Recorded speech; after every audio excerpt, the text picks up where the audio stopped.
is up, RotoGrinders? Happy Friday. 2 hours of nonstop MLB DFS conversation. It's actually 2+ hours because first pitch tonight, I believe, is 7:10 on the East Coast.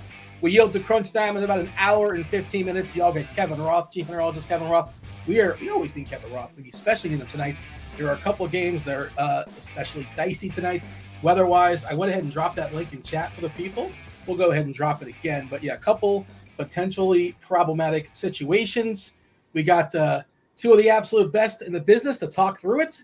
The new dad show, if you will. We got Bobby Gomes. We got TJ Zwartz, one of the greatest DFS players in all of Saskatchewan, Canada. TJ did our tiers as well. It's a fun tiers ranking. TJ, this is right up his alley.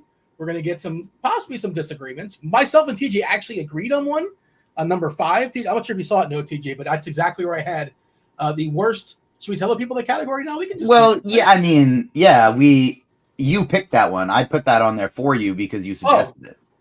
But you agreed. I assume that means I think there are a multitude of ones that could have been put there. But that one is certainly fine. All right. Do hit the refresh button if you guys are hanging out in chat. And yes, originally for a second there, we did have a Chief and Blender. That was from yesterday's show. Give it a refresh. That's why you're seeing Bobby and TJ. Later on, you get Kevin Roth. You also get STL Cardinals, and you get Derek Carty, CEO of the Bat and the Blitz. Hour and 13 minutes away. 11 games, so a big boy slate for sure. 11 games, possibly 10, possibly 9. A little bit dicey in Chicago. The White Sox and Baltimore currently are orange-yellow, and it's straight orange in St. Louis. I'll go ahead and drop this in chat for the people once again, and I'm sure Roth will update this. If not, while we're on the show, he will verbally update it when he jumps on in about an hour and 15 minutes or so. Going to make it a little bit tricky to talk about those games because I think, there are some pitchers there that are appealing in those games, so and some offenses as well. But we'll do our best to have that discussion. But, the closer to the lock we get on that, the more information we get, the better we can talk about it. But, TJ, I guess the best we just sort of talk about it as if it's going to go. What do we want to do there? Or what's the official ruling here as far as those two games? I guess so, yeah. That's the plan. The annoying thing is like I talked about this slate on the morning grind, and we talked about it as if the game was going to go, then saw the weather report this morning. So I talked about the slate again on RotoGrinders today, talked about it as if these games were not going to go. And now we're swapping back to the original as if they're going to go. And so it probably even seems like one of them's going to go, one of them's not going to go. It'd be easier. I was originally wanting to play some of the offenses there too. One of the lower owned pitchers in one of those games. Mentally prepared to just get off of them completely, and now we got hope again. I don't know what to do with this. And they kind of flip-flop too. I think what you're referencing is that earlier in the day, Roth had it like it seemed like the White Sox were a little bit more likely to get postponed, and now it got a little bit better, not like in the clear or anything. And St. Louis seems to have gotten worse. I think that's kind of what you're referencing there. A little just straight orange for St. Louis, and orange yellow, so not as bad in Chicago. We'll see. Hopefully we get some updates. And again, Roth will come on and give you some clarity. We'll do our best. Bobby, you have any thoughts on that? There's really no clean way of doing that as far as the two games that are dicey at best. Yeah, I think the Baltimore game plays. Where I think that we're going to run into issues is St. Louis and Chicago now. I was listening to TJ doing the morning grind. I thought he did a phenomenal job hosting it. Dean, better watch your back, Dean. That's all I'm saying. I don't host the morning grind. You mean Stevie? No, Stevie's phenomenal. Stevie's does a great job. I'm just saying, I think you have someone on your tails here for Grinders Live one day when you decide to hang him up, or if he makes you hang him up early. TJ is too busy with X-Men stuff. He's got to make choices. At some point, that fork's going to come, and he's got his own sites. Well, we'll see. I can't speak for him, but TJ does a spectacular job, and a little bit of competition is healthy. I welcome it. Let's do it. Little healthy, like Kirk Cousins in that quarterback they drafted, right? Little healthy. I've nestled into a nice little role at RotoGrinders as a utility man. I'm kind of everybody's backup. I'm Roth's backup for crunch time when he's gone. I'm Stevie's backup when he's gone. I'm your backup, Dean, when you're gone. I'm Steve's backup producing when he's gone. And so I kind of like it. I just get to interact with a lot of different people and fill in every time somebody's away. Yeah, I don't know why Bobby is trying to stir up. There's no controversy as far as I know. And what do they say? If you have two quarterbacks, you have no quarterbacks? Is that like the old Bill Parcells quote or something like that? According to producer Steve, TJ is the real MVP. Producer Steve actually might be the real MVP today because he is, he's always the MVP, keeping us on the air. We do appreciate that. But he is the leader of the squad. The squad ride pick was producer Steve, so no pressure there. I believe he actually picked a Brit selection, if I'm not mistaken. Can you confirm that? I think it was one of those two. Brit was fully confident. He had a 2-unit bet, and I'm in on it, and it's a run line bet. I am a sucker for run line bets. It is the worst when you have the home team. They win by 1, but that's just kind of what you're signing up for sometimes. But also, every once in a while, you get that extra inning walk-off with a man on. Oh, that is beautiful. All of a sudden, you win by 2 or 3, the walk-off homer. But, no pressure for producer Steve. Do check out. There it is, right on cue. We got the Diamondbacks minus 1.5 at about, it's a plus 120 or plus 110. I got it at the Hard Rock, the only place I can get it at. But, do check that out. I think plus 120 was the number when Brit bet it. If you want to tail the squad, check out the Discord channel. RotoGrinders.com/Discord. Just check out Squad Rides. We have fun with that every single day, as well as Free Friday. What are we giving away for today on Friday? It is a free contest. Does not cost you anything to join. It's in the Discord channel. It's in the live stream chat channel. Again, anybody can join that just as long as you have a regular RG account. You do not need a premium account. And if you take that tournament down, you get yourself a week free of RotoGrinders Premium. It doesn't cost anything to play. If you happen to rock the RG logo when you're taking it down, you get 2 weeks, an additional week of RG Premium, football, baseball, basketball, hockey, all the sports you can think of, everything with the exception of NASCAR. NASCAR is a la carte. And by the way, if you don't know how to put the RG logo, it's also in the live stream chat. It takes literally like a minute or so. Even I, a simpleton, figured it out. And I'm now currently rocking the RG logo. Okay. It took you long enough. Well, I didn't want to give up my Gray Sports Almanac. That's my brand. You know what I mean? I'm a sucker for the good old Gray Sports Almanac. I've been building that brand for years. But, I'm a company guy, Bobby. And the company was like, hey, why don't you put the RG logo? Like, yeah, okay, I can do that. You know what? Sure. This is where I work, and I'm happy to work here. So I have no issues. Do you have the RG logo, Bobby? I'm not trying to out anybody, but I have the RG logo, Dean. I have the RG logo. I'm a company guy as well. So. Would have been awkward if you didn't. That would have been really egg on your face if that was not the case. But unfortunately, for the purposes of this conversation, you actually do have it, which is great. Why wouldn't you? Why would you not support the RotoGrinders? All right, Bobby, you want to give me the old screenshot as far as today's slate? Some pretty clear offenses, right? We got the Dodgers on the road in a great ballpark in Cincinnati, locked in for 9. And we got the Phillies in Coors with a team total above 6 because they're taking on Ty Blach and that nasty, horrendous bullpen of Colorado. They're locked in for 9. They had that shootout yesterday against the A's. I think it was a 10-9 it finished in Oakland. And I did not have any part of the offenses there. So it was a bad day for your boy. But that's the great thing about DFS. We can bounce back, take the 0, move on. And we're all starting at 0 once again tonight. Hopefully we can take something down. You're only as good as your last slate, Bobby. You won $1 million once. What'd you do the next day? That's what matters then. All right. Bobby, give me the screenshot. What are we looking at as far as today's slate? Yeah, 11-game slate. Right now, currently, I'm going to be pretty condensed at pitcher. And I'm also seeing like a lot of ownership condensing to this. It's a Colorado slate, right? So these Philly bats, and also it's a great American ballpark slate where we have the Dodgers. So a lot of the ownership is going to condense on both Dodgers and Phillies bats. For me, I think I'm going to play a bunch of different stacks. I'll probably have at least like some poor exposure to like Dodgers or Phillies bats in every one of my lineups. But I think I'm going to play some other stacks as well. Just because it is 11 games, right? So, and it's baseball. Baseball's highly variant. Anything could happen. Where I'm going to get tight is my pitching pool. Corbin Burns wasn't in my pool until Roth kind of gave it the okay. So we're back to Burns being in the pool. Definitely interested in some Zach Gallen, a couple other pitchers. We'll get into it here in a bit. But yeah, that's pretty much the screenshot. I want to be clear. TJ's making some allegations in the chat saying I said something else. If I did, my bad. My apologies. My intent was to say screenshot. TJ, what is your screenshot as far as – and Bobby's saying 11 games, and it very well might be 11 games, but again, possible. It might get knocked down to 9 or 10 depending on weather. We'll find out more as the night progresses. TJ, what are we looking at? Can I be honest? Like, full disclosure, Always. I've broken down this slate like 3 times already. The RotoGrinders today, morning grind, expert survey. I still don't know what I'm actually gonna do. This weather has really thrown a wrench in things for me. I want to keep as tight of a pool as possible, but there's so many different stacks I really like today.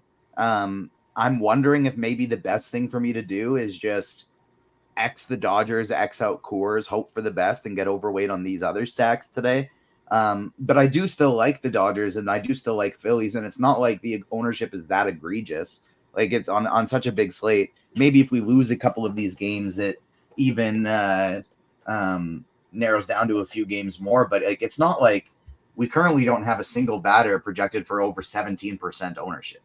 And so it's not like we're really worried too much about anyone. And then it's kind of the same at pitcher. I'd love to just like keep a really tight stack, but I don't really know who I want to pare it down to because the highest projected owned guy is 24%. And so it's not really like there's some egregious chalk I want to pivot off of.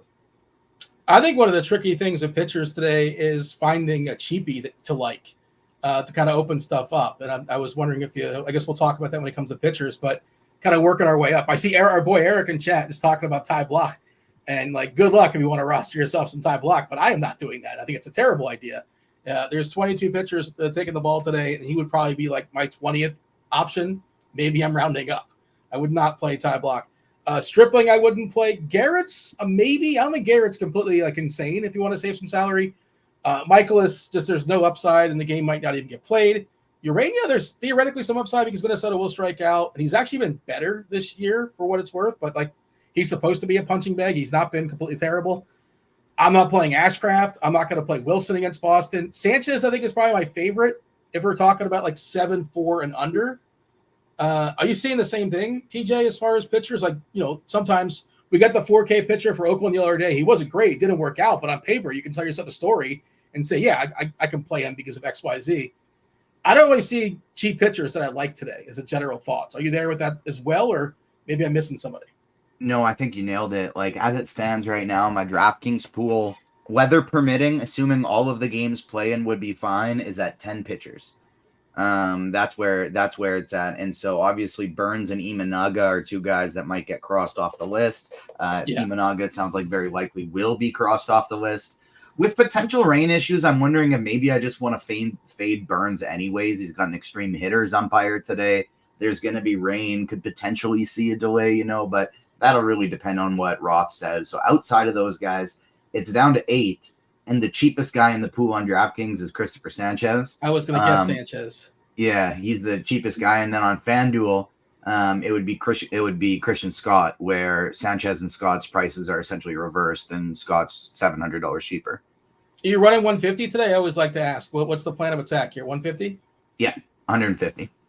How about yourself, Bobby? You figured it out? How many lineups are you running tonight? 10 teams, Dean. 10 teams. By the way, I just want to add some potential added value of the Burns thing. And a lot of this, like you said, it's dependent on what Roth says. But I always like to go for like that 6-inning CGSO. And it feels like that's possible. Like Roth, this is what he said as far as his weather report. And again, this stuff will change. I'm lowering the risk here a bit as latest models are slower on the rain. We'll have a full update before lock, but maybe they manage to squeeze in some or all of the game before the storms arrive. But maybe they only get 6 or 7 and maybe Burns goes 6 or 7 and Chicago scores 0 runs. And we don't care about the 8th or 9th inning for any pitchers. We don't care about the last for hitters, sure.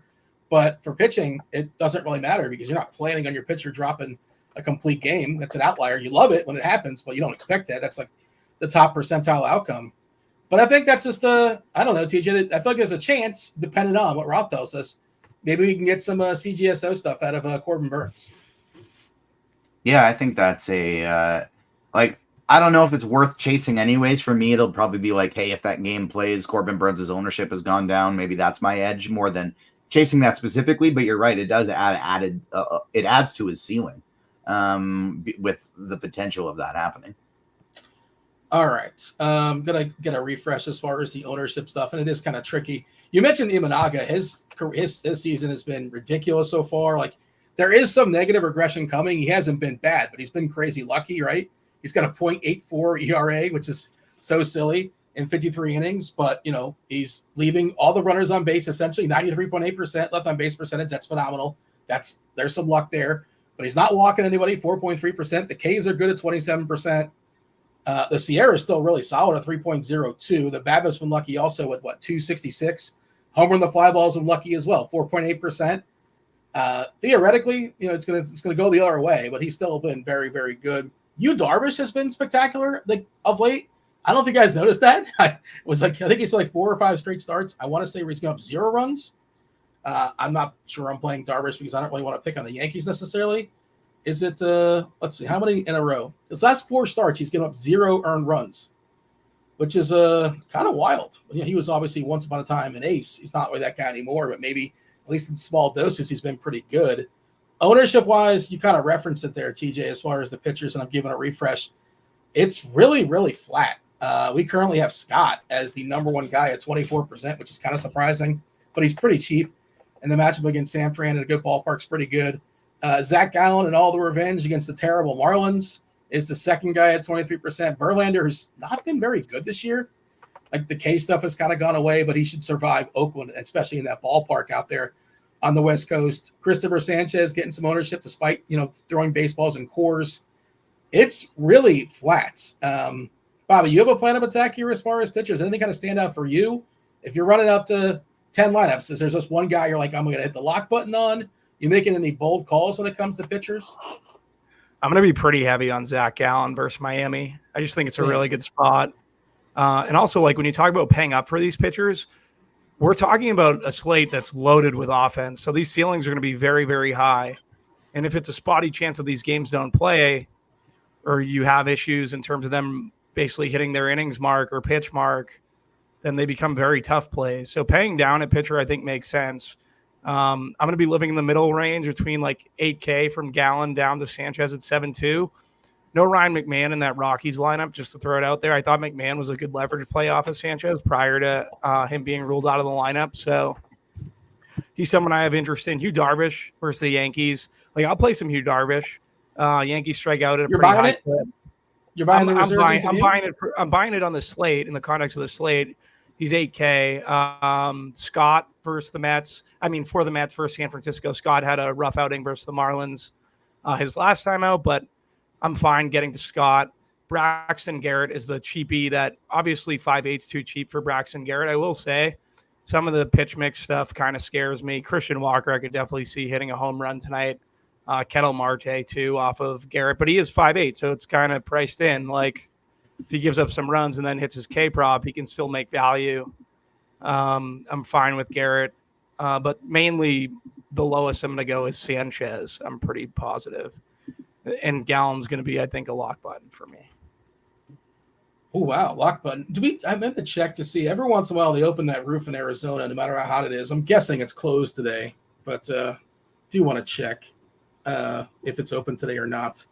I like both sides of that game as well, for both sides of it as far as the Arizona offense. And I do think Braxton Garrett is not completely bonkers to play in a tournament because he is cheap enough and theoretically he has the ability. Let's see. It's going to be closed today, open tomorrow, and closed on Sunday, according to the Diamondbacks websites. All right. So closed tonight is the expectations. I don't know what the weather's going to be tomorrow if they're opening it, but whatever. Maybe it's just 95 out there. Eric's asking about Crawford. Cutter Crawford? Anybody have a Cutter Crawford take? Yeah, I think he is absolutely viable in tournaments. He's kind of the one guy at low ownership that I think I'm interested in going to today. And so Cutter Crawford is going to be making my pool for MME just based on Milwaukee has some strikeouts in that lineup, and he's good. We have Jose in chat asking us about extreme umpires, and this is where I have to give the qualifier whenever a bunch of new series starts, as they do on Friday or on Monday or sometimes on Tuesday, but a bunch on Friday. The umpire data is not perfect. It's the best we can do at this point. But what we have right now, there is one extreme hitters umpire. It is for Baltimore and the White Sox. So there you go. The Burns thing, they're kind of saying playing Burns and hoping you're getting 6 innings and a complete game shutout. Well, first of all, I'm playing, I'm hoping the game's going to be fine and whatever. And he's got the ability to go 6 or 7 or even 8 if things are going really, really well. He's got one of the longest leashes, and he's facing the White Sox. So, again, it's more of a weather thing than anything else. But if I'm told that, hey, they probably can get 6 innings in until the weather starts to, turn on us, then I'm interested because I don't care about the 8th or 9th inning with my starting pitcher, really. All right. Sandoval. You got a Sandoval take, TJ? I think he was hitting some optimals, and I don't, if he's going to be kind of popular, let me run some new ones. But I saw him hitting some stuff earlier. Are you into Patrick Sandoval today, TJ? He's probably in your pool. I'm not into him, but he is in my pool right now. But he's one of the guys, him and Justin Verlander are the two that I'm considering Xing out due to ownership. They're both coming in at over 20%, and I don't really like either of them. So those would be the two that I'd be most likely to, if I'm trying to pare down my pool, to get off of completely. The one thing I know is that Christian Scott, Christopher Sanchez, and Zach Gallen are going to be priorities for me. What I don't know yet is if Burns or Imanaga are going to be able to. Sandoval, Verlander, and Darvish are kind of the three that are on the line for me. And then Bailey, Ober, and Crawford, I'm going to keep in the pool just because their ownership is quite a bit lower. How popular do you think Verlander is going to be? People just going to gravitate toward picking on Oakland, and Verlander's got a name recognition, not what he once was. And again, he's not been very good since coming back this year. He's got there's 22 pitchers throwing baseballs today, right? Amongst all the starters throwing baseballs today, he's got the second highest SIERA amongst all of them. That's not good. The ERA is just shorter than 4, 3.97, 5.13 SIERA. He's been lucky as far as BABIP at 228. Walking too many guys, 10.1%. Not striking out enough, 18.7. He should be fine, but if he's going to be even close to popular, I don't really, and he's not a guy that's going to go 8 or 9 innings, like not that you need him to, but that's not really a possibility with Verlander at this point. Bobby, I think you mentioned Verlander. What's your Verlander take? I think I'm a little bit more bearish on him in the field. That's the issue. He's showing the highest ownership, but I think the whole industry is thinking the same thing. Looking at the advanced stats for him and basically Oakland and how good Oakland's been, he's going to be the first X for pretty much everyone. So I think he's going to come in lower. I already X'd him. I'm not playing him. I like the Oakland bats a little bit. So yeah, Verlander's my first out. Who was the other one you mentioned in the middle there? Sandoval. Yeah. So the interesting thing about Sandoval is I think people want to play Sandoval and they also want to play the Angels bats sneakily. I just think that I don't have a ton of interest with Sandoval versus Cleveland. I know the back end of the order has Ks, but Cleveland, they've been hitting the ball, right? Like more than we've seen in years past. So I think Sandoval's an X for me for 10 teams. Obviously, in larger field stuff, I'd have an allocation, but only playing 10 teams is pretty much high dollar stuff. I will say the Angels as a full stack, if people are going to go to them, be wary of the Cleveland bullpen. I will say that. But that's you're only going to see the best arms if it's not going well the first 6 innings. I do agree. That Cleveland bullpen is legit. Class A, the back end is awesome. But you probably already lost anyway if you're seeing those guys, right? Yeah. No? Is that no? They still come in like a 7-6 game, Sure. Yeah. By the way, I just hit refresh on Lineup HQ. We have another umpire update which might interest. I know it's going to interest. What you guys just talking about Sandoval. Sandoval has an extreme pitchers umpire. As of right now, for which if you guys are interested in that, I don't know if that hurts your Angels stack. I like the Angels just because they're kind of cheap, and I think the matchup's fine. They kind of make stuff work, especially on FanDuel. Like Ward seems too cheap. Adele's got a really good price on DK. His price on FanDuel's pretty good too. Is O'Hoppe in the lineup? He's a solid catcher as well. No Rushman tonight, by the way. If Baltimore ends up playing, Rushman is not playing baseball. We have a really cheap Chris Taylor for the Dodgers. Who knows how long he's going to stick around. Still waiting for the Phillies lineup in Coors. No Cleveland, no Houston, no Oakland, no Marlins, no Yankees. We did get Padres roll out their lineup pretty early, taking on the Yankees in that last game of the night. But they're kind of sprinkling in on through. I'm trying to see if we have anything else on the fly. Angels, by the way, is Chanel, Rengifo, Ward, Pilar, who's been really good, shockingly. Ohapi is in there, Adele, Calhoun, Tucker, and Paris. So yeah, the Angels lineup is like usable. I think they're playable. But I think a lot of people see that, like kind of Bobby did reference there. Do we care about the extreme pitchers umpire for Sandoval, Bobby, at all? I think it gets Sandoval back into my pool, whether he hits any of my teams. I do care about the EP. I care about pitchers umpires too, Dean, and we get some good pitchers umpires currently in that Colorado game, in that Arizona game. So I don't need the extreme. I just like pitchers umpires, or I would like the EP, but yeah, I know you feel otherwise. Well, I mean, I would prefer the pitcher's umpire as opposed to a hitter's umpire from rolling out a pitcher, but I just think it's more of an incremental thing. I don't know how much it actually matters, but I do hear you. I agree that, it matters to some degree. I don't really know how to quantify it. TJ, do you care about that as far as Sandoval getting an extreme pitcher umpire? Yeah, I think it's enough to get him back into my pool. I kind of had X'd him out as we were talking about him. And then I put him back in based on that, since he was somebody who was right on the edge.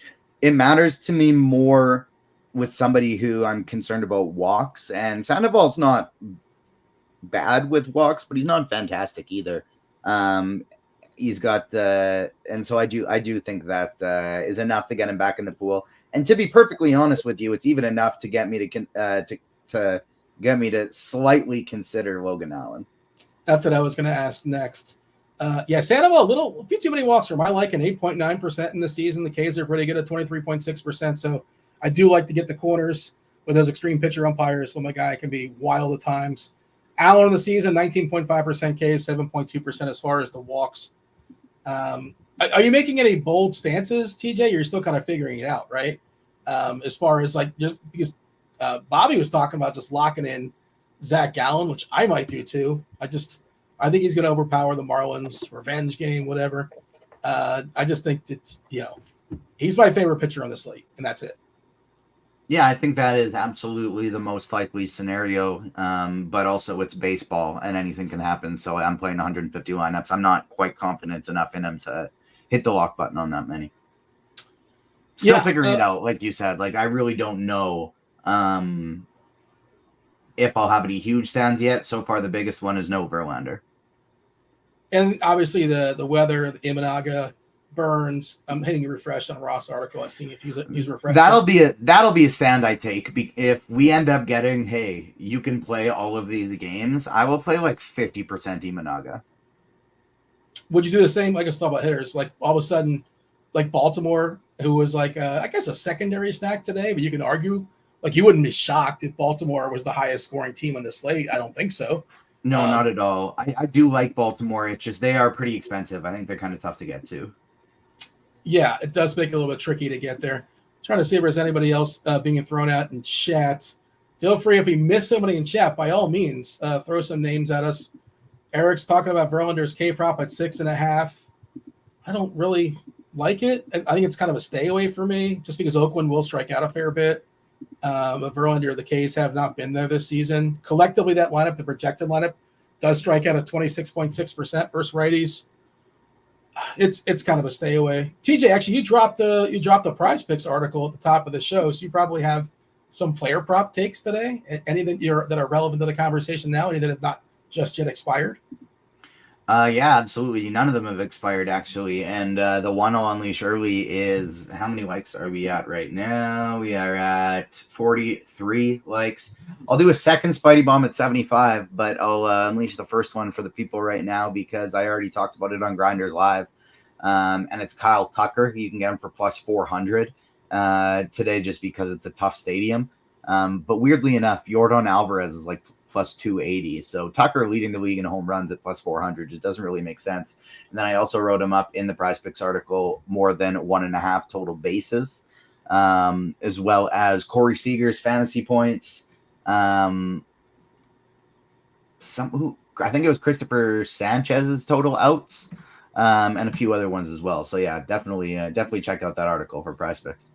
Yeah, feel free to drop it in the chat once again for the people. I know you had it on hand before. Bobby, Don Yeezy's got a question for you. You got to pick one of these three. Who do you trust the most? out of Scott, Darvish, and Sandoval. Probably Scott. Yeah, I know you mentioned liking Darvish as well too. So I guess do you like all three of those? I don't hate Darvish. I don't Yeah. hate Darvish.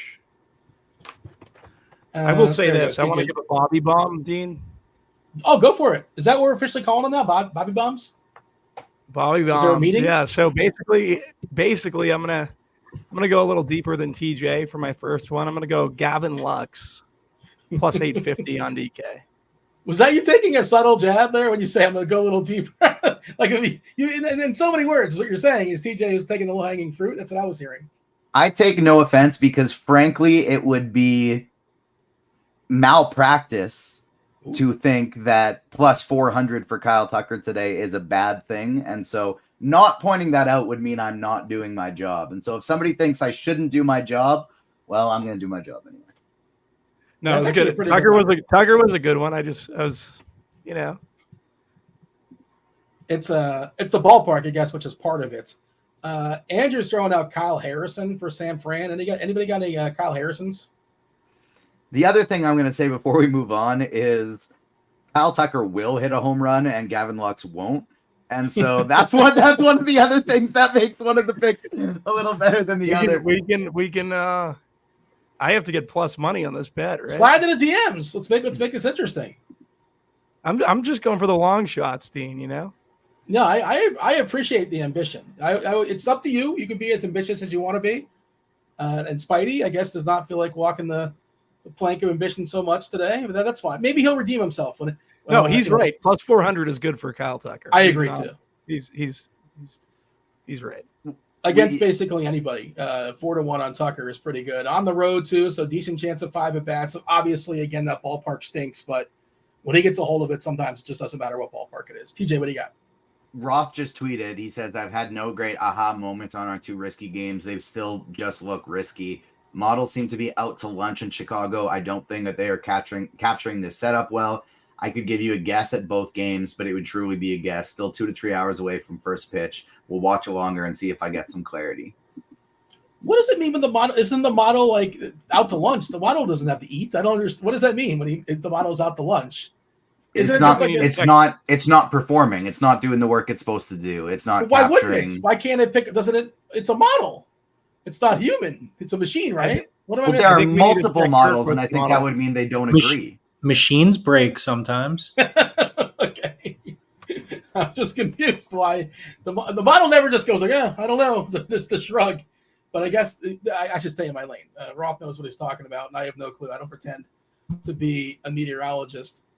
There's like Google has started like this. You should never trust like the first answer that pops up on Google. You should actually find like a reputable article. But what they used to do, what they used to do is have like the highest rated article pop up at the top, and now they just use AI for that first answer. And most of the stuff it's pulling it from has been Reddit. And so there's been like a bunch of things people will be like, why isn't my cheese sticking to my pizza? And the response will be like, to get your cheese to stick to the pizza, use 1/8 of a cup of non-toxic glue on the crust. Just because like somebody said that on Reddit one time. So the models can break is the moral of the story. Why would cheese not stick to the pizza? Do you have an answer for that? Now you're throwing me off. I don't know. If you don't put enough on there, if you put too much on there, I don't know. I'm not the one making their pizza. I thought you did a deep dive on this particular subject. You brought up the subject. That's why I'm asking. But okay, that was the end of the story. There's not more to it. It's just you Google things and it gives you a terrible response because it's like an AI pulling things from Reddit. Models can break. I don't know if Aaron in chat is trolling me with this question, the well-timed questions, but he's asking, hey, Dean, any postponements today? Or maybe you just timed it perfectly, but I don't know. We'll see what Roth has to say. We'll see if the model's not helping us right now, but maybe it'll help us later on. But as of right now, there are a couple of dicey games. I can just go ahead and drop Ross weather report in chat and sit back and wait. All right. Anything else of notes as far as pitchers? I'm trying to see if there's anybody else that threw any other names. Rodon, Crawford, they're playable, but they're not going to be very popular. Bailey Ober, playable, I guess, but nothing you're really excited about. There's no chance I play James Paxton. I just can't play when you have. The rule is, Bobby. The rule is when your walk rate is the same as your strikeout rate, I can't play you, unless your strikeout rate is like 50 and your walk rate is 50. Like that's your percentage. It's 50% strikeouts, 50% walk. Maybe I'll take my chances, but I can't. I can't play you when you have your walk rate and your strikeout rate is the same. That's my general rule. Is that a good general rule? I think it is.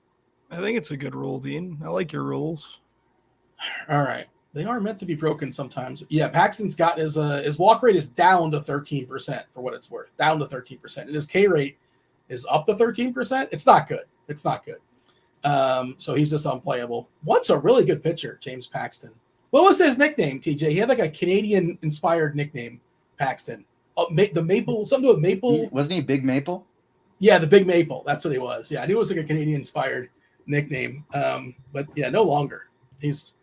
I don't know. It's the Big Walk now. Big Maple's James Paxton. All right. You want to give me the summary, TJ, as far as pitchers?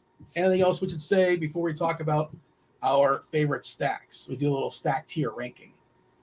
Ooh, we did just get the Phillies lineup: Schwarber, Realmuto, Harper, Bohm, Castellanos, Stott, Sosa, Merrifield, Pache. So I believe it is basically what we expected. Maybe did we have Merrifield in there originally? No, it was Rojas. And so Merrifield for Rojas, but other than that, a normal lineup. Okay. Pitcher, I'd love to give you a breakdown of what we're doing, but I still don't know until I have a slight idea of what we can do with these weather games. So weather permitting, Imanaga and Burns are going to potentially be great tournament plays. Imanaga at probably a fraction of the ownership, if it allows, assuming we don't get to play either of those games because weather isn't going to allow us to. Zach Gallen is the top pitcher in terms of if you're spending some money. He's the top overall raw points pitcher. And then if you need to get some savings, you're looking at Christian Scott and Christopher Sanchez as my two favorite options to do so with. Justin Verlander projects really well. I don't fully buy it. I'm going to fade him due to some ownership. I was going to do the same with Patrick Sandoval, but with that extreme pitchers umpire, that was enough of a tiebreaker to include him in the pool for me. And then I'm going to look at guys like Bailey Ober, Cutter Crawford, Yu Darvish, and Logan Allen as people that I don't really want to play. But if I'm not playing Imanaga or Burns, my pool is going to be small enough that it's really easy to get overweight on them for a tournament, so I'll chase a ceiling game. Yeah, I was surprised to see Miguel Andujar is playing baseball tonight, and I was surprised to see what team he was playing baseball for because I didn't know what team he was on. You guys know he's hitting cleanup tonight for the Athletics. Were you aware of that? Good for Miguel Andujar. I think this is his first game of the season, and that's perfect. Like, oh, wait, we have Miguel Andujar right to the cleanup spot. You surpass everybody because our team is horrendous. Like, why don't they bat Seth Brown fourth? I don't know. I don't know how engaged they are is like trying to like actively win games. You know what I mean? Like they're just like, trying stuff just because. I'm not sure what their motivation is. I think they're pulling like I don't know if you've seen the Major League movie before. I mean, just trying to lose on purpose, kind of, sort of, somewhat. Just so they can move the team. That seems like what's going on. But yeah, all right. I don't know if they have a picture of the owner in the clubhouse, and for every single win, you guys see Major League. Bobby, anything you want to add there as far as the Athletics? By all means, go for it. Otherwise, give us whatever needs to be cleaned up when it comes to pitchers, and we'll talk stacks. Mine's pretty much the same as TJ's. I like the thought process of if like we get clarity on Shota or Corbin Burns being overweight on those guys, but currently I'm just playing pitchers between Gallen and Sanchez, so those guys would be Yu Darvish, Scott, and maybe the Angels pitcher Sandoval. LSU saying they're not trying to lose on purpose. I'm not really saying that. What I'm saying is it doesn't really matter. Like they're going to organically lose or they're going to lose. Either way, they're going to lose a bunch of games. That's just going to happen. It's not the same thing in like the NBA with tanking and trying to tank for the number one pick. That's not really how that works. All right. TJ, you want to tell the people what your stack category is? I kind of threw it at you earlier today, and then you just took the ball and ran with it. And I'm happy you did. You came up with our board. And just throw it out to the people first just to see if they will give their suggestions in chat and see if any match up. But the board is yours, TJ. Sticking with the trend of my favorite things, Dean, both you and I love movies. You suggested some movie antagonists potentially, so I thought, why don't we categorize this a little bit more, make it a little more specific, and roll with comic book movie villains is our category today. All right, so throw out your favorite. Oh, you said comic book specific. Okay, I didn't know. I did not see that addendum because my answers were not comic book related. You're not going to believe that, but they were. They were not. I think I threw a couple your way, and then none of mine were. I'll do mine for another day. Your mess. That's the thing. That's what I thought the plan was. You do that one on another day. I do this one today because I fully.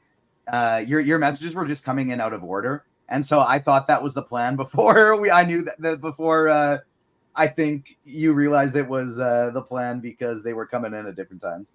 I left the house and my Wi-Fi was sketchy. So I sent a bunch of messages and they all got to you a half hour later and you were already done. I think is what happened. So that's the clarity. And I was like, oh, he's already finished it. And there you go. Green Goblin being thrown out in chats. Lex Luthor being thrown out in chat as well. Some potential. Did you want to play along, Bobby? Do you have an answer for the people? I know you're a big fan of this world. I think Joker's one, I would guess. Then the guy from all the Marvel movies who has all the stones is probably two. Oh. Yeah, I don't know. That's right. TJ, did he see the list? Is that the guy that has all the stones? Thanos? I've only seen Thanos. Thanos. He nailed it. That makes sense. I don't know who's Magneto. He's the X-Men quote unquote antagonist. He's often like part of their team, even and not like a full-on bad guy. But there's been two renditions. There's been Ian McKellen in the 2000s one, then there's been Michael Fassbender in the later X-Men movies, and both of them were the best part of their movies. They did so incredibly. The acting is top notch. And so that's what got them in there. The 3 spot, Green Goblin, to me, that's my favorite villain of the OG Spider-Man series, and he was good enough that they brought him back and made him the main one for the 3rd movie for the new Spider-Man trilogy as well. So he had to make the list. The 4 is not like a disrespectful 4. Those are I think the top 4. And then the 5 is kind of the trash one at the bottom. Dean's throw in Mr. Freeze from is that Batman and Robin, I believe. Oh, it's so bad. Clooney, Schwarzenegger. We had what? Mr. Freeze was everybody chill. Everybody chill was his line, right? That was his big line. So it wasn't good. It wasn't good at all. For what it's worth, I think there probably are worse, but they're the type of worse that you don't even remember them in the movies because they're in bad movies and they were that bad. And so this is kind of like a memorable bad.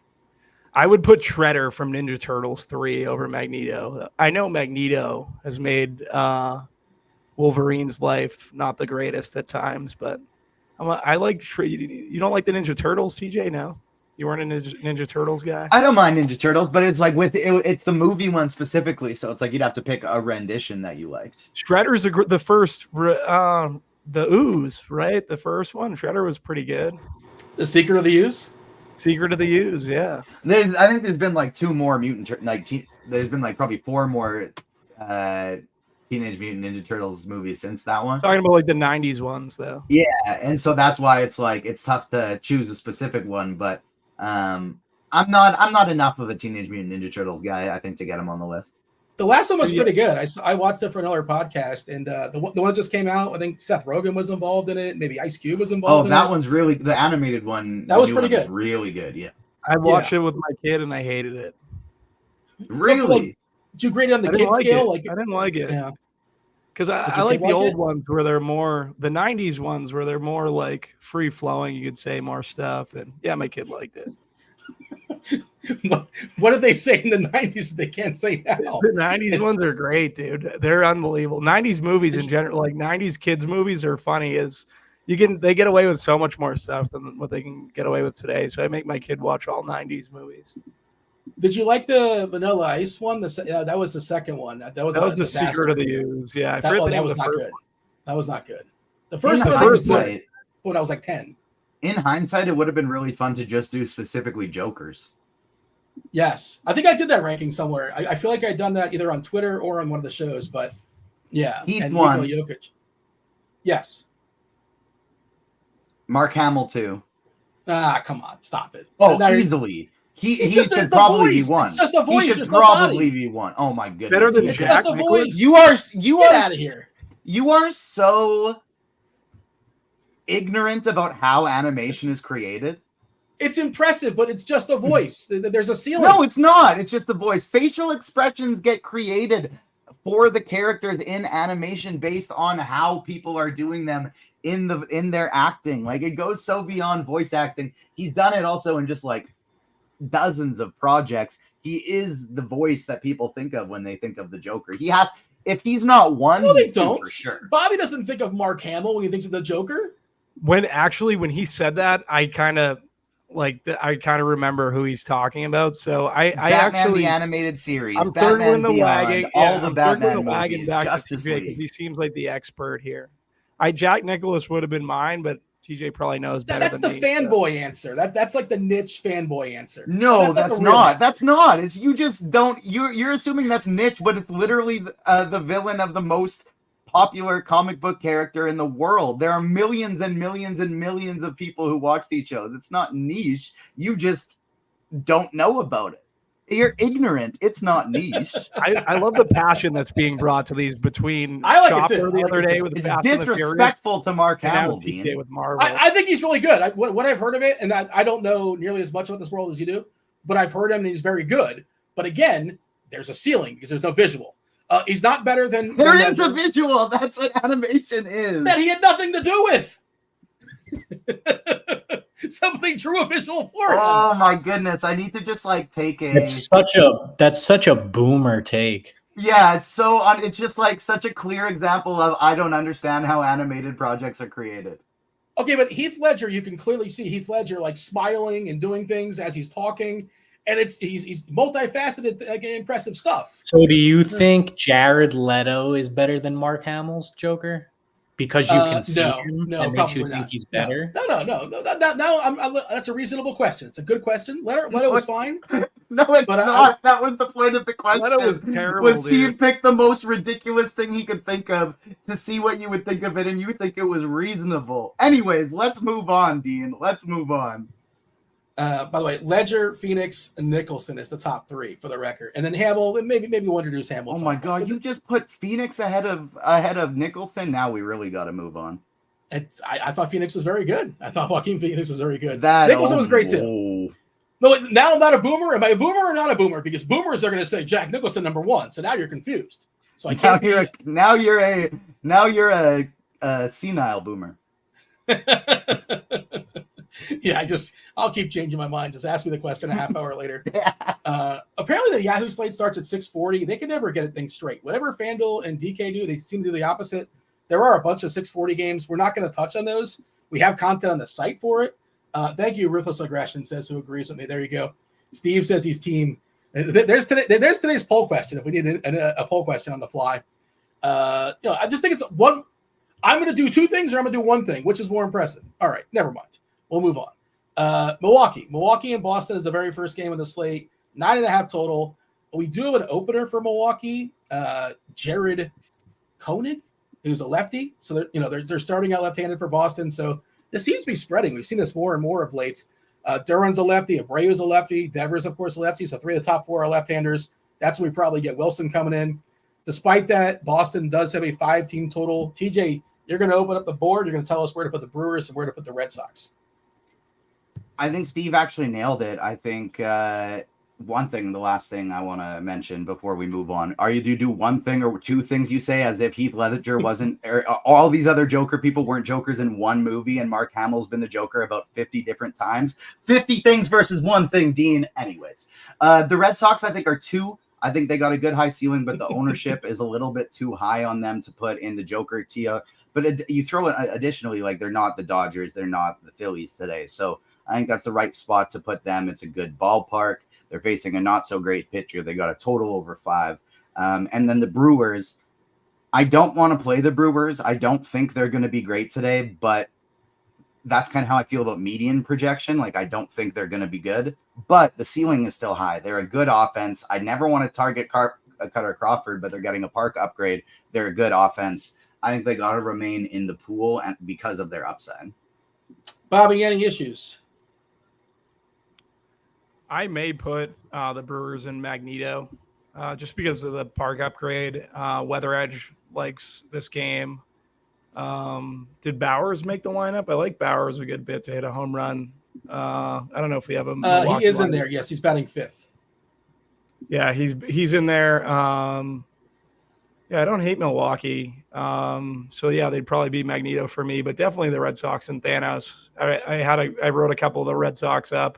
I do think they do take a slight hit with the opener. But I like Durant. I like Abreu. I like Devers. Dom Smith is fine as a value piece at 2-3. Yeah, David Hamilton's been playing very well. I think that's a good spot for them.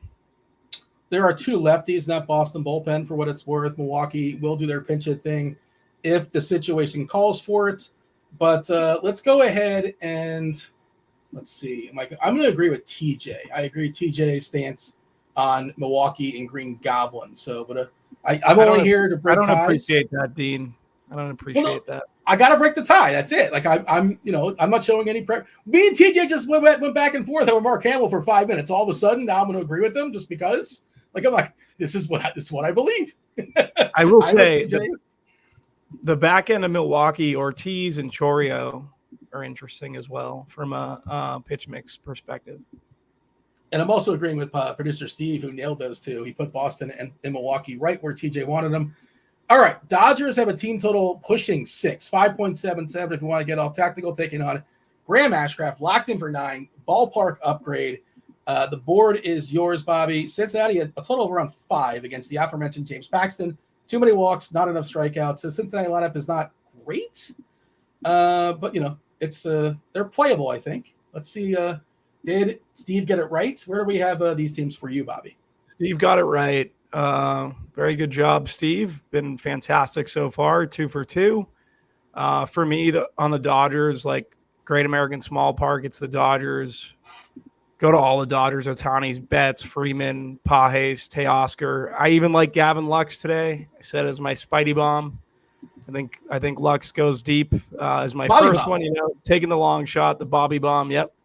Will Smith's a good play. All the Dodgers, like the main Dodgers. On the Cincy side, Ellie, I think he's fine. I don't like him as much from the right side.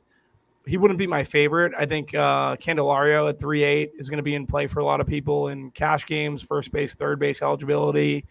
Fairchild at 2.9, very cheap. He's a good play there. Who else stood out for me?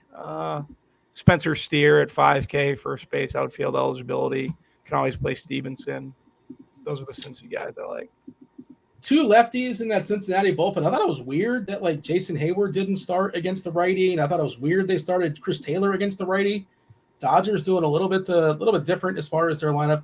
Taylor usually only starts against lefties, and he is a pinch hit risk sometimes. But maybe, if a lefty comes in, his chances are better. But it's just sort of weird. They usually don't do that. TJ, do we agree? Any issues? No issues there. I would maybe drop the Reds down to Magneto, but I'm okay with them and Thanos and the Dodgers in the Joker tier. That they got to be there. They're, if not 1, they're 2 on the slate. Texas, Minnesota, Bailey Ober versus Jose Urena. We did see, by the way, something we haven't seen in a while. Julien was pinch hit for yesterday when a lefty came in. I thought he had graduated from pinch hit status, but I guess not so much the case. The dude they brought in struck out immediately. I thought he was one of their better hitters. It's just like odd, but Minnesota very much big into their analytics and their pinch hit stuff. Not trying to make anybody paranoid, but they do that sometimes. And, just be aware. The lefties sometimes be vulnerable. Larnach as well. Kirilloff as well. So TJ, this is your board. Urena versus Bailey, Texas and Minnesota. Minnesota, the clear favorite here, minus 160. A team total at around 4.7. What do you got? Rangers, Twins. Rangers, I think, are down in the Green Goblin tier, maybe even the Mr. Freeze tier for me today. I'm not stacking them at all. I have 0 Ranger stacks, but I love Corey Seager. Corey Seager is one of my favorite one-offs on the slate. He's heavily underpriced. He's struggled to start the year. He's back to himself. He's homered in 3 straight games. One of my favorite one-offs, but I'm not getting any Texas stacks. Twins I would put up in Thanos. I love how low owned they are. I think they got a lot of upside going up against Urena. He's not going to strike anybody out. Twins' typical biggest issue is strikeouts. They got Buxton back in the lineup now. No Jeffers hurts, but I still really like the Twins as a low-on stack today. Bobby. Yeah, so for me, I'm going to put Texas and Magneto. Like you said, you hit on Seager. I like Adolis Garcia, lowest home run prop on the slate tonight. Couple low-owned bombs. Leody Tavares, 3-3, hit a home run yesterday. Don't mind him. Nate Lowe, Jonah Heim. I think these guys all grade out pretty well versus Bailey Ober. And on the Minnesota side, who do I like from Minnesota? Where do we have Minnesota currently? You have them in Thanos. I'd put Minnesota and Magneto as well. Okay, I got to come in and break some ties. I wanted to see the weather edge here for this game because I see somebody in chat talking about the wind blowing out in Minnesota. Has that changed? It's just a one-game sample. We really don't have – it's weird. 66 degrees, one-game sample, and, hitting home runs at 51% because you're going to get some goofy numbers. But the wind is blowing out 17 miles per hour toward left center, so that's interesting. I wanted to move Texas up as well. I agree with Bobby. It's not a makeup call. It's a Bailey over. No, seems like not a makeup call. Definitely not a makeup. This isn't the NBA. It's not a makeup call. It's just that Ober will serve a bunch of fly balls. If he's about the second highest fly ball rate on the slate behind Justin Verlander, and he's got a big fly ball rate, and he's facing a Texas team that can, they have some boppers. So I just think there's a big variance. Texas could get shut down, or they can get Ober for like 3 or 4 homers, and now they're what surprised me. So I would put them in Magneto. And you moved them down, right? You would Minnesota down, Bobby? Is that correct? I moved Minnesota down to Magneto. Yep. Yeah, I'm fine with that too. I'm fine with that. Put them both in the middle. I'm good with both of them, but I think both of them can kind of poke holes in. San Fran, Minnesota. Christian Scott, who's going to be owned here for the Mets, taking on another young up-and-coming pitcher, Kyle Harrison. 7.5 is the total. Bobby, this board is your tough ballpark. Not a big team total on either side. 4.02 for the Mets, barely 4. 3.5 for San Fran. At least, Vegas is telling us these offenses probably are not spectacular. Steve is telling us we're getting the Steve bump to the Mets, I think. We'll see. You tell me. Where should we put the Mets and the Giants? Steve's got it correct again for me. Yeah, I like some of these Mets bats. Frankie Lindor, Nimmo, Alonso, I don't hate. Mark Vientos at 2.9. I think is fine. But they're mainly just a secondary. On the San Francisco side, I think there's a couple one-offs. Tyro Estrada at 3.8, I think is fine. Lamont Wade Jr., although you always have to watch out for pinch hit risk. Who else? Ramos down at 2.8. I like him a good bit. But they're just one-offs. TJ? Mets would be Mr. Freeze for me, or maybe Green Goblin. I'm not really getting to many Mets today. I don't mind Alonso as a one-off, but probably Green Goblin. And then the same for San Francisco. I wouldn't be playing any San Francisco at all, and I probably won't if we can't play Imanago or Burns. But if we can, I do like San Francisco as I can double barrel my pitchers and play 2 10K guys and still afford a San Francisco stack. So I will like them a lot more if I'm needing to pay up a pitcher more. I'm not going to move the Mets down to Mr. Freeze. So if you want to compromise and meet in the middle, we can throw them at Green Goblin. A little bit of a different iteration of that lineup. I'm not sure if they've been doing that of late. Maybe I missed it. But Lindor leading off, then the Polar Bear, then Nemo. Same guys, but just kind of a different shuffle. Let's talk about Baltimore and the White Sox again. Can I give a Bobby bomb real quick, Dean? Sorry, I didn't mean to cut you off there. Brandon Nimmo on FanDuel plus 750. Ooh, look at that. The old left on left. You get paid off for it, left on left. Plus 750. That's a big boy number for sure. Spidey never goes to those plus 750s, right? You really hit a plus 700 bomb the last time I was on the show with you. Yeah? All right. Shout out to Spidey. All right. That was an egg on my face for sure. We're not sure if this game is going to go, but we'll talk about it as if it is, and then we'll discuss later. Roth will give you guys some more clarity when he comes on in about 15 minutes. Burns, flexing. Baltimore, clear favorite here, minus 250. Corbin Burns thing on the White Sox. White Sox less than 3 as far as their team total. That lineup, you guessed it, is terrible. I think this is yours, TJ, right? TJ, tell us where you're putting Baltimore and the White Sox. Mr. Freeze for the White Sox. Steve nailed it. And I think Baltimore belongs in Thanos as well. I think they have Joker level ceiling. But I mean, if we want to dock them based on the weather to Magneto, I think that's okay. But from a raw point standpoint, I like them as Thanos. They're just a little bit too expensive for me to have in the Joker tier. Bobby, issues or we're good? No, I think I'm in agreement with TJ. I think that he gave a perfect breakdown.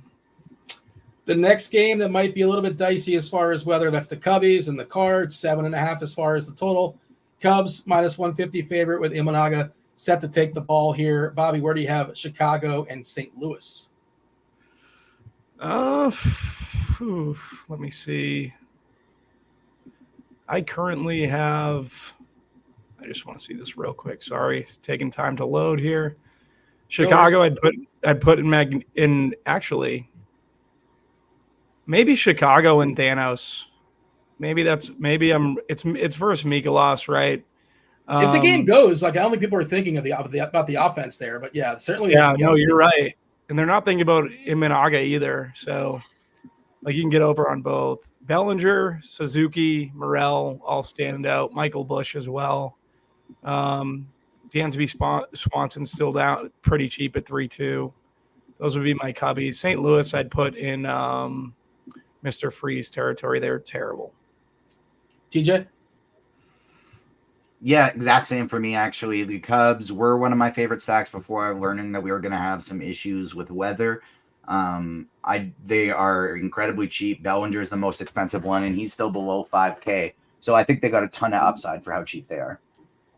Still waiting in the Marlins, the Astros, and the Yankees as far as the lineups. We just got Cleveland's. That's Freeman leading off with Jimenez, J-Ram, Naylor, Fry, Jonathan Rodriguez, another cheapie there for Cleveland, Arias, Manzardo, another cheapie, and Rocchio, I believe is how you pronounce the shortstop for the Guardians.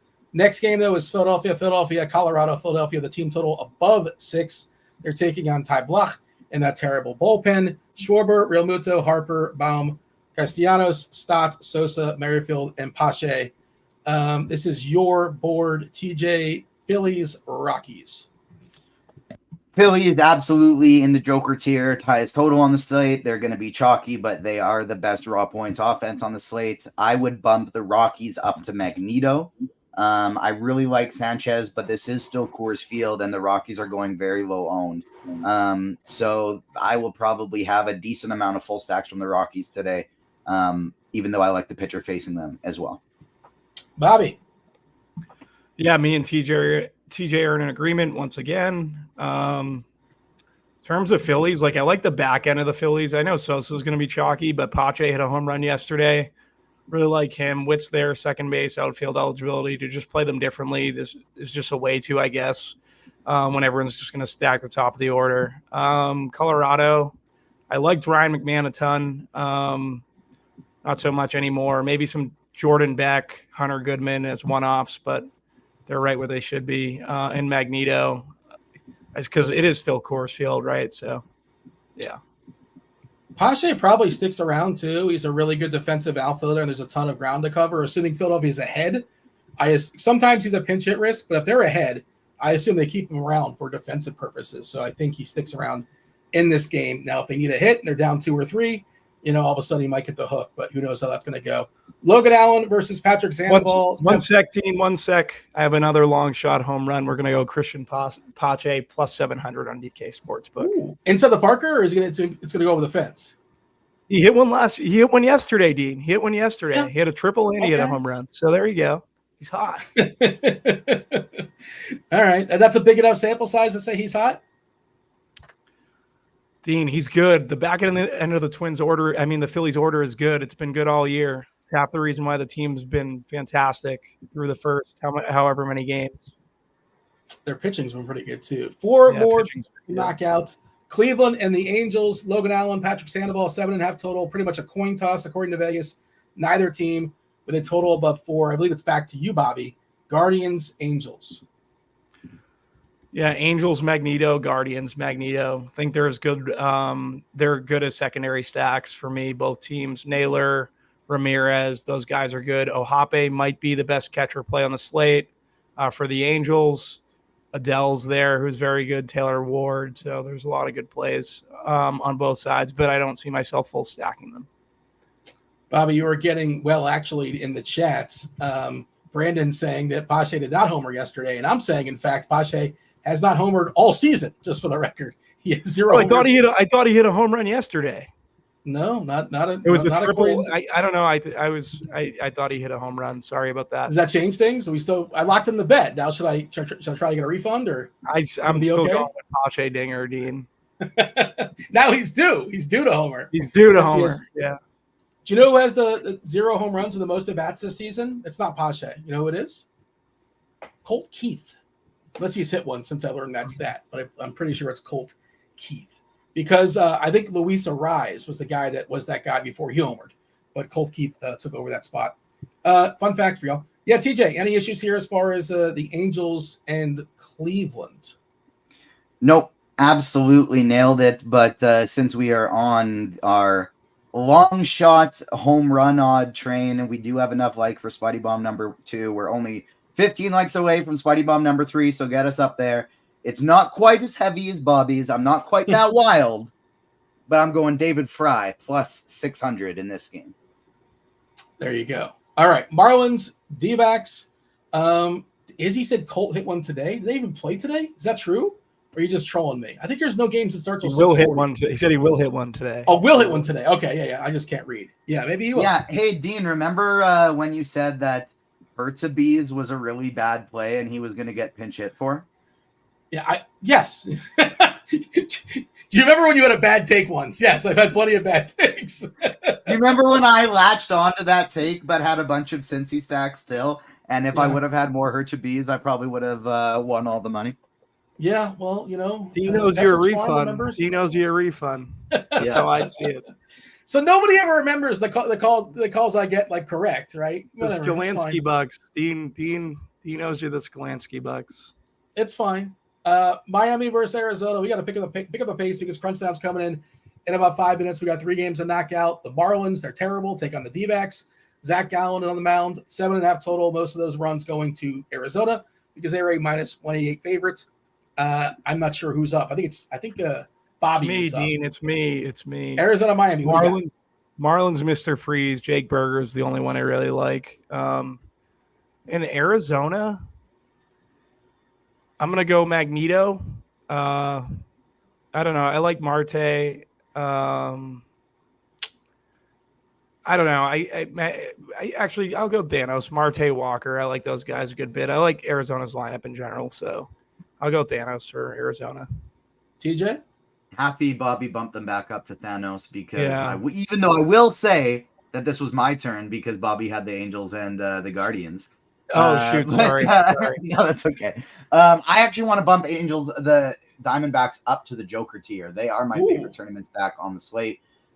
Ownership considering, price considering, they're cheap and they're not very high owned. And I think they have really high upside against Braxton Garrett. So while raw points, not considering ownership, yes, I think they would be well behind the Dodgers and Phillies. But ownership considered, price considered, I think they belong in tier 1.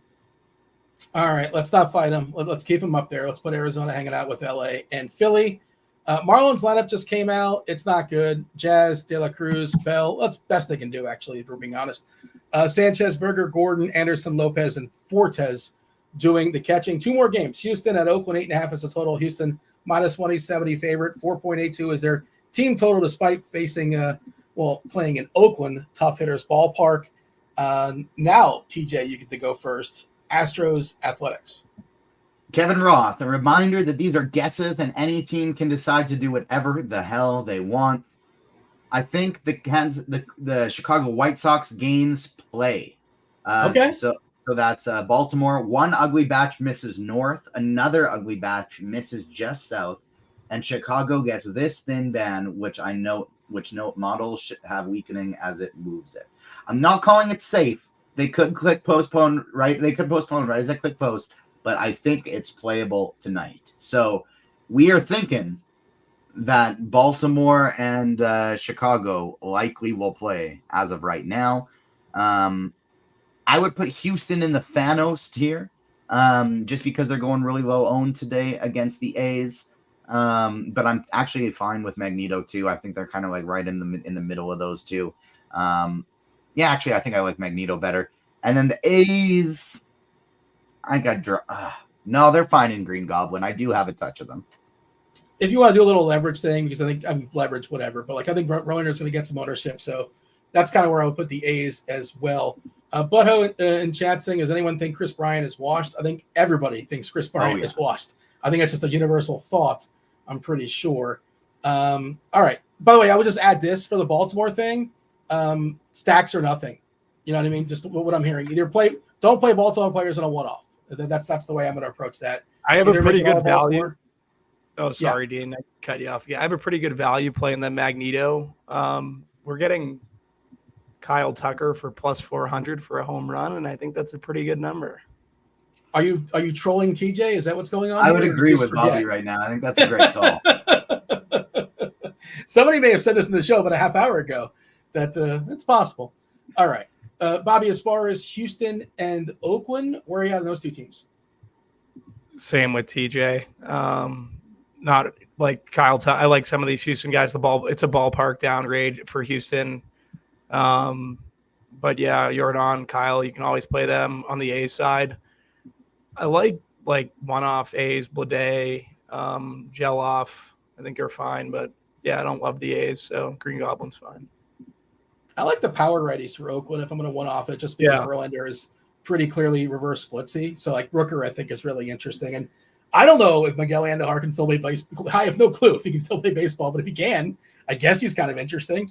I didn't know maybe he's done some stuff in the minors, and I think this is his first game of the season for anybody in the majors. But yeah, I don't mind a little mini stack for Oakland, but I don't know how necessary it is either. Yankees, San Diego. This is our last game. It's Carlos Rodon against the Red Hots. Yu Darvish, 7 total. Yankees are going to be pretty neglected here, as are the Padres. I think this game on the whole is going to be neglected, even from like a pitching perspective. Like overall, I think people are just mostly crossing this one out. Bobby, where do you have the Yankees and the Fathers? Yeah, Yankees, Magneto, obviously Judge, Soto. They're always good plays, but a lot of other good stacks on the slate, and they're getting a ballpark downgrades.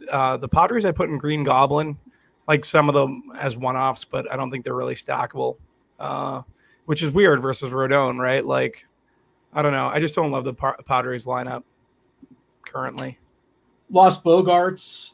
Arise is like hard to play, especially left on left. I know he's getting like 4 hits a night, like every single game for the last 2 weeks, and good for him. But that can't sustain. And he hit a homer, and good for him. But that's not something he really does either. I guess it's cheap in the back end. You can give that argument, but well, jump in here, TJ. Your thoughts as far as the Yankees and the Padres? I would agree with the Yankees 100%. I think I'd maybe have the Padres up to Magneto, but I'm okay with Green Goblin too. I don't like the lineup.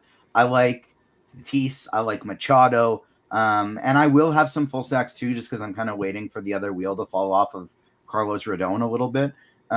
So I would have Magneto, but I'm also very okay with Green Goblin. TJ specifically, Andrew wants to know, how do you feel about the old game stack, Dodgers and Cincinnati? I guess if you're going to do a game stack, that's probably one you're going to like, one of the top options. I suppose Coors as well. Do you like the game stack here in Cincy? Yeah, I'm totally fine with that. But you don't force that stuff, right? You don't. I mean, if it happens, so be it. But that's not something you're making. I will specifically force in game stacks to massive weather games, sometimes just for fun when I want to play a single entry and watch the game. But that's it. Our board is symmetrical. I don't like when it's symmetrical. I like when they have we're overly strong on certain things, but that's just how it turns out. It looks like a middle finger. That this is what DK and FanDuel are going to be doing your lineups when it's all said and done for the evening. The top tier, the Joker tier, of course, Heath Ledger tier, not the Mark Hamill tier, is the Dodgers, the Phillies, and Arizona. Up next is Thanos. The second tier, that's Boston, Cincy, Baltimore, the Cubbies. A lot going on with Magneto right in the middle. That's Texas. That's the Twin Cities. That's Colorado, the Angels, Cleveland, Houston, Yankees, San Diego. Hanging out with Willem Dafoe, the Green Goblin. That's what we think of as the Green Goblin, right, TJ? That's the go-to? Okay. Yeah. Milwaukee, because there's been some other players. Somebody else. Who else was doing? Who else did the Green Goblin? There's somebody else, right? It wasn't just. There were two. No, he's the only one who did the Norman Osborn Green Goblin. Yeah. His son, Harry, kind of becomes the Green Goblin, and that's been done twice. But Defoe's the only one who does the that specific character. He who must not be named, James Franco. There you go. Yeah. Yeah, that's Willem Dafoe's son in that trilogy. So, yeah. Milwaukee, San Fran, the Mets, and the A's are hanging out with Willem Dafoe. And all the way at the bottom with Arnold is the White Sox, the Cardinals, and the Marlins. It's a good segue for STL Cards. He should be coming on shortly. I don't believe Crunch Time is ready just yet. Still warming up the bullpen, to the best of my knowledge. They are here. Okay, we are here. Yeah, maybe they've been hanging out for a while and I just didn't know. Again, I don't have the access to see what's going on behind the stage for whatever reason. So yeah, I do need the heads up. Hopefully they haven't been hanging out too long. Carty gets ornery if he's got to wait like 6 or 7 minutes. Let's bring him on. It's Crunch Time. It's Kevin Roth. It's Carty. It's STL Cards.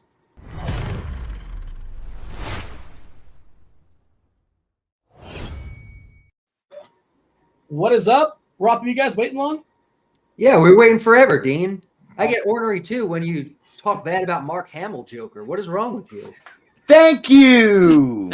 No, Derek, you probably missed it. You probably weren't watching the entire show, but he also put Joaquin Phoenix Joker above Jack Nicholson's Joker. Yeah, that was a bad take, Dean. That was same a bad tier. take. They're same tier. If you want to flip flop them 2-3, they're No, 2-3 they're not. though. No, they're not. And Hamill's fine, but he's got a ceiling because you can't see him. So there's a ceiling. That's the only argument. Phoenix is the clear 4, and Leto is the clear 5. And Hamill's the clear 3 or 2. He's 2. Nicholson's 3. Yeah. I agree with TJ. Well, Unfortunately, Derek, you like that board? Yeah, I'm fine with that board. I think you could flop 2 and 3 if you wanted, but I don't think you're putting Joaquin Phoenix above Nicholson. Yeah. Wait, Mark Hamill? Man, same tier. Wait, Luke Skywalker was the Joker? See? Thank you, Rob. Yes. How did I miss that? So he was Holding the his Joker place. in You didn't miss it, though, animated because you series, watched the Justice cartoon. League, He all just the doesn't know who it animated is. movies, etc., Yeah. and all the video games. Video games too, yeah. Okay. Which is much more important than Jack Nicholson. You can actually see him. Can you see these guys, or are they all covered in makeup, Dean? I think Roth is with me. The people want to know what Roth has to say about weather. I know he's been tweeting about it the last several minutes too, but we should probably step aside and make way. Can you just tell us this Roth, or maybe I'll probably get into it, but is there a chance that White Sox game doesn't go, that it might go like 6 clean and then all of a sudden it's wiped out? Baltimore in Chicago, the White Sox. Yeah. Is there a chance? Yes, sure. I don't think that's a very likely outcome. Okay. All right. So you're going to elaborate on what the most likely outcomes are. Bobby, you got anything else for the road, or shall we step aside and get out of here and make way for crunch time? No, that's it. Good luck, guys, tonight in all your contests. All right. Appreciate y'all watching the first portion. Do hit that like button. Do subscribe. Do turn on those notifications. Do jump into the live stream chat, by the way. Jump in the live stream chat. You can get yourself a week free of RG Premium or 2 weeks free of RG Premium if you take down the contest that is posted. It is a free contest. It is a free contest. All you got, if you're playing as is, just throw your lineup in there, and maybe you win yourself a week free of RG Premium. You can win 2 weeks if you are wearing the RG logo. If you don't have the RG logo, go ahead and download it. It's right there as well. It takes a minute. It is idiot-proof. I was able to do it. No issues. All right. Myself, TJ, Bobby, we bid you adieu. Happy weekend. Enjoy your weekend. Go Panthers. Roth, take it away. Good stuff. Welcome to it, ladies and gents. It is crunch time. You know the drill. We're here to walk you through the weather, walk you through the pitchers, walk you through the hitters, give you some home run calls, and answer your questions. All of that for free, which is why we just asked, make sure you're smashing that thumbs up. 2 of the sharpest minds in the biz, my guy STL Cards in the house. What up, Cards? Hey, doing good. Happy Friday holiday weekend, everybody. And this should be an interesting one tonight. Plenty of stuff to get through, bats, pitching, weather, so should be fun. Okay, very good. We have the inventor, creator, and CEO of the Bat and the Bat X Enterprises. It's Derek Carty in the house. Throw up the X. What up, Carty? How are you? I'm doing pretty well. Happy to have you back. I feel like there's been a few shows in a row now where there's been someone else subbing in for you, and they've done great, but I missed you. Thank you. Yeah, life has been crazy. I got a tree on my house. I got a sick kid. Yeah, at any the moment, tree fell on your house twice, I think. Yeah, it's the second time it got it's cleaned in, up, and then it fell again. It's a different tree, same house. But that's rough. All is good. We got power, we got internet, and we have a pretty interesting weather slate here. Shouldn't be too many more trees left to fall on the house at this point. I really wish that was true, but when we moved in, we were like, I love all these big, magnificent trees. And now I'm like, damn, all these trees. So here's someone in the chat says his house is called the Doubletree now. That's pretty good. All right, so here's the deal. 2 scary games. One is in Chicago. The other is in St. Louis. I think both of them certainly carry some risk. Right now, it looks like Chicago just got really lucky with the overall weather setup, where the heaviest of the rain, which I expected to go over Chicago, one batch is missing north, one batch is missing south, and they're just getting like a thin line of storms. And I don't know, maybe we can pull up my tweet. I just tweeted about it if you want to like look at the radar. But sorry to put you on the spot, but if that's possible, we can do that. I think it plays in Chicago. I don't know yet if that means they would late start or if they're going to try to start on time. My general assumption is that pitchers probably work out okay. Maybe they get a mid to late inning delay. Maybe they get a late start. I don't think they'd be dumb enough to just start the game and then have this thin line run right into them. So that's my take. It's not a strong take. It's not a strong lean at all. And then you get to St. Louis, and I have even a weaker take there. I don't know what the hell's going to happen in St. Louis. There is significant flooding ongoing just north of the city. That whole storm complex is moving south. If they get 4 or 5 inches of rain, it's over. I think more likely they late start and play, but I really don't know. I really don't think it's safe. It's just a super slow moving storm. Like if it goes over the ballpark, it's going to rain for 2 hours, really, really heavy. And that might be enough to call it.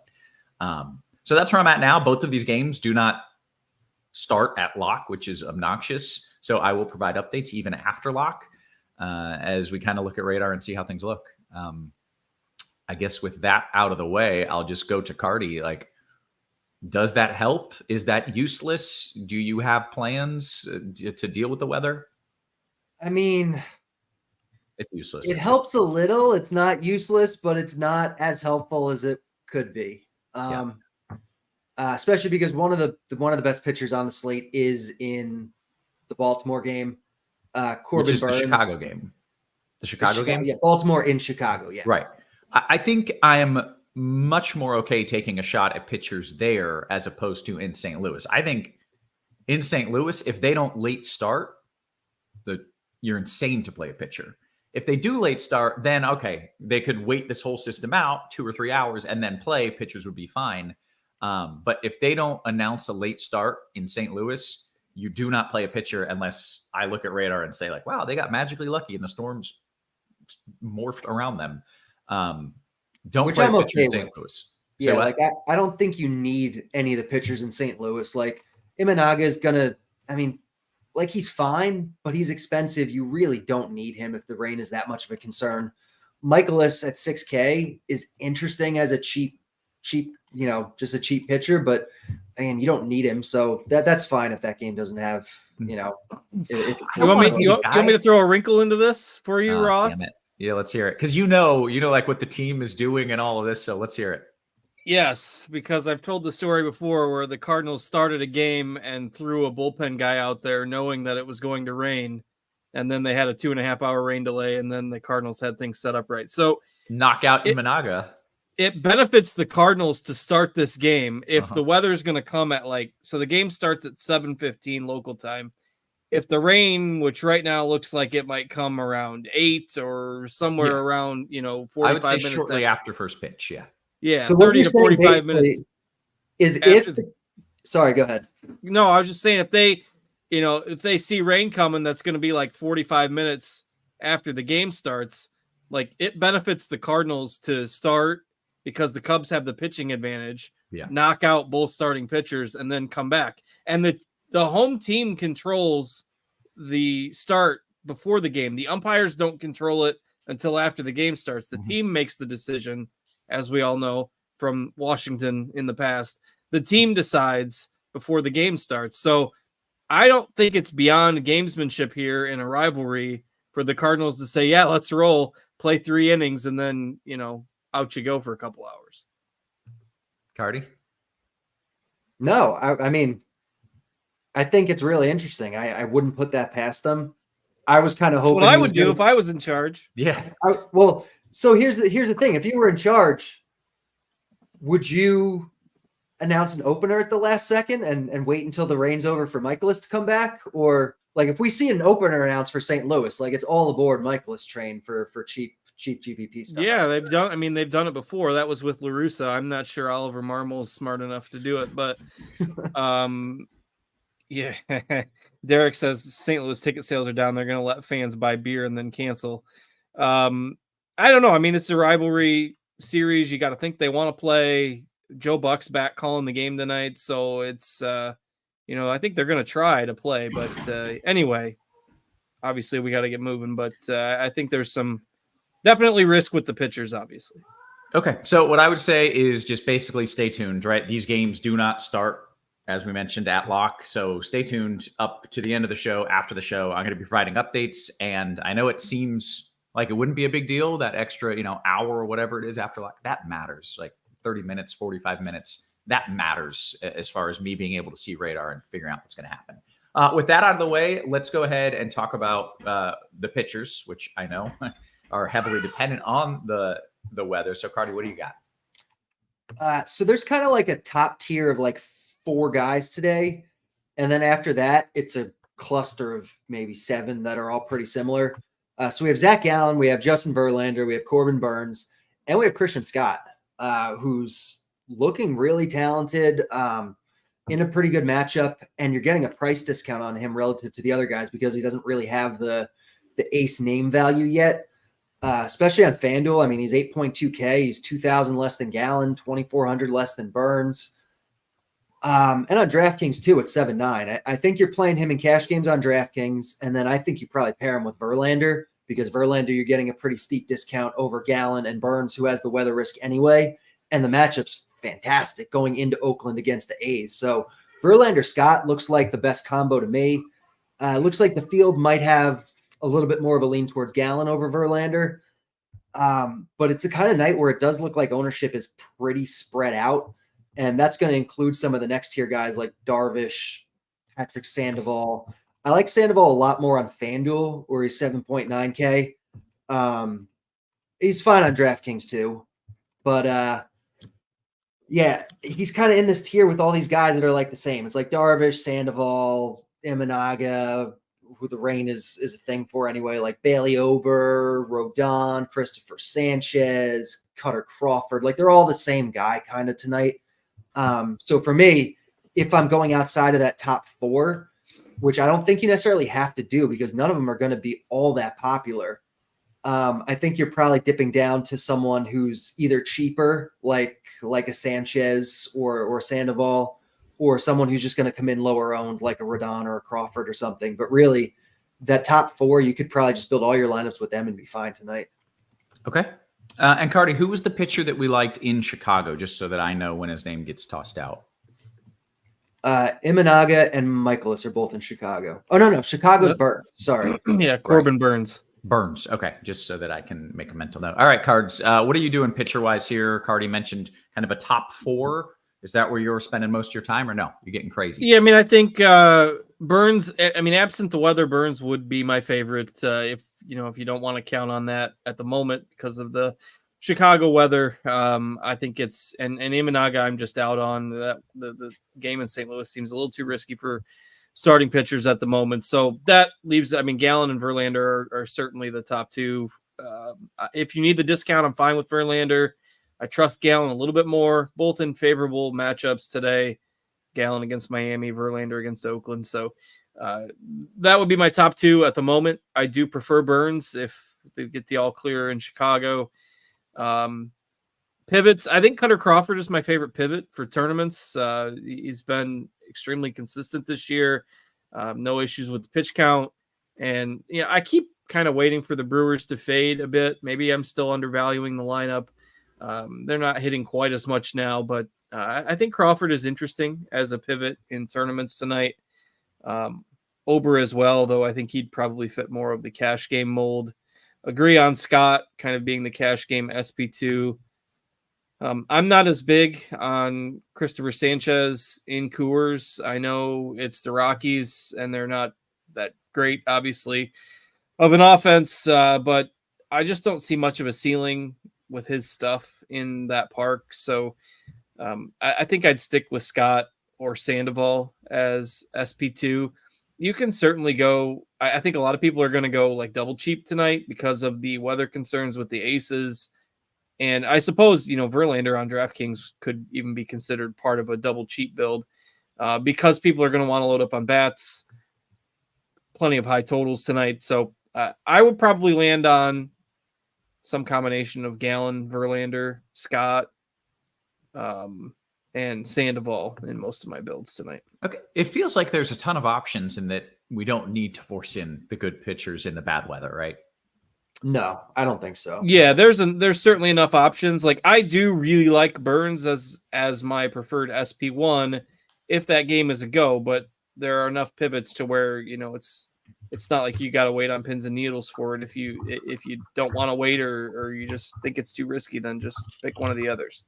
Good. Important note. Okay, let's talk about some of the bats and the stats. Real quick, I want to get a quick clarification on weather for something. I'll do my best.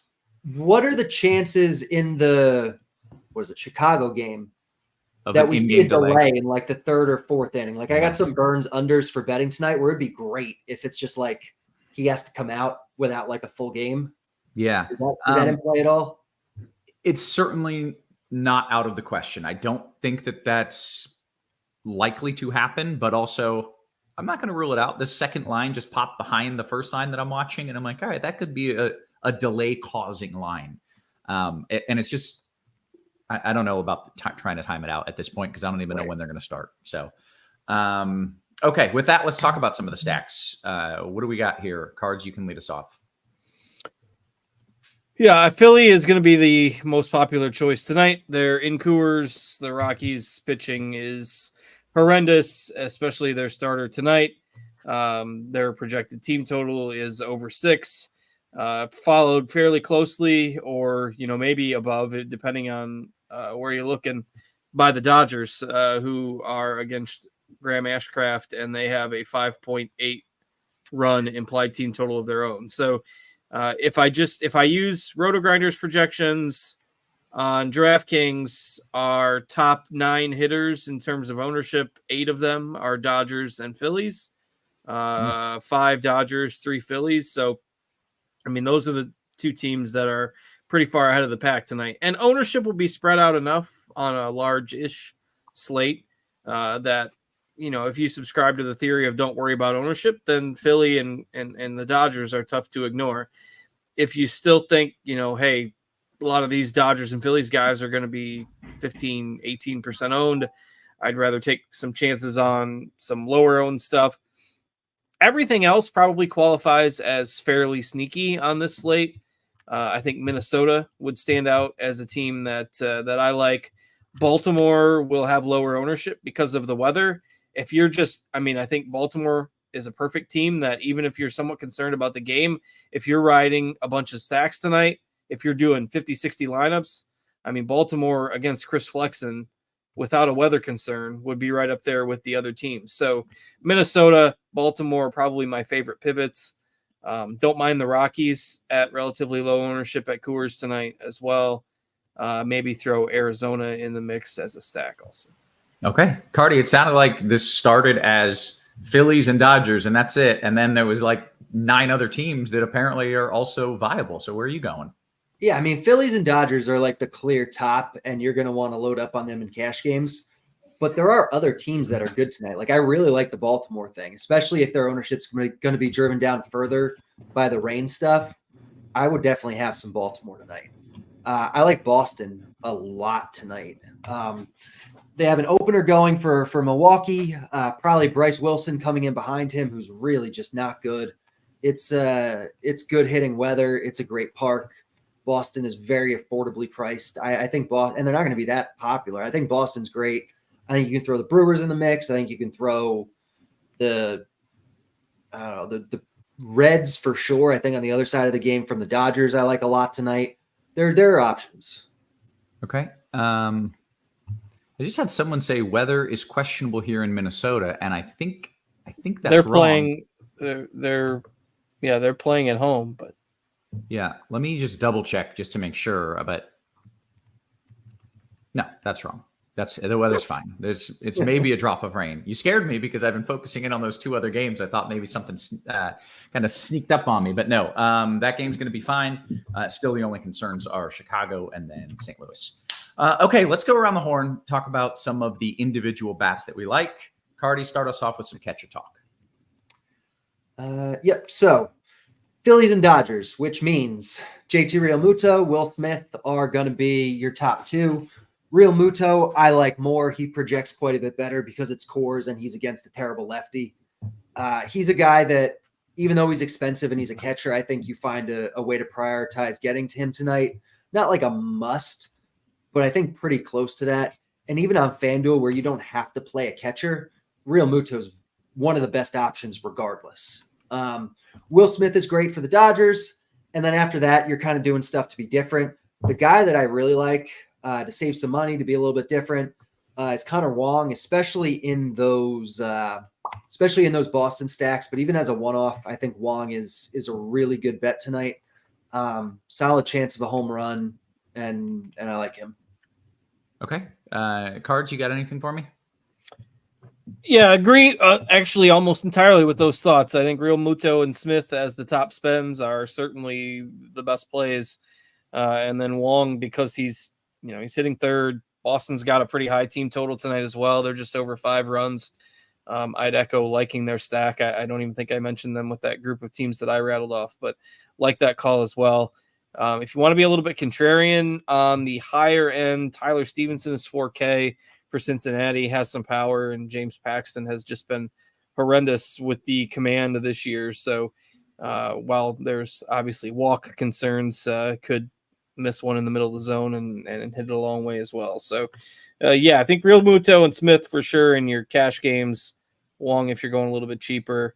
Obviously you can punt or throw somebody in with a stack, but I think there's a pretty clear dividing line between the top and the bottom here at catcher tonight. Okay. Did anybody mention Ohapi? We got Boss Bra saying it's Ohapi season. Yeah, it actually looks like Wong might pick up some ownership. So I think the Stevenson call and I think Ohapi are both really good options tonight as well, kind of in that lower price tier. Okay, very good. Cards, what do we got at first?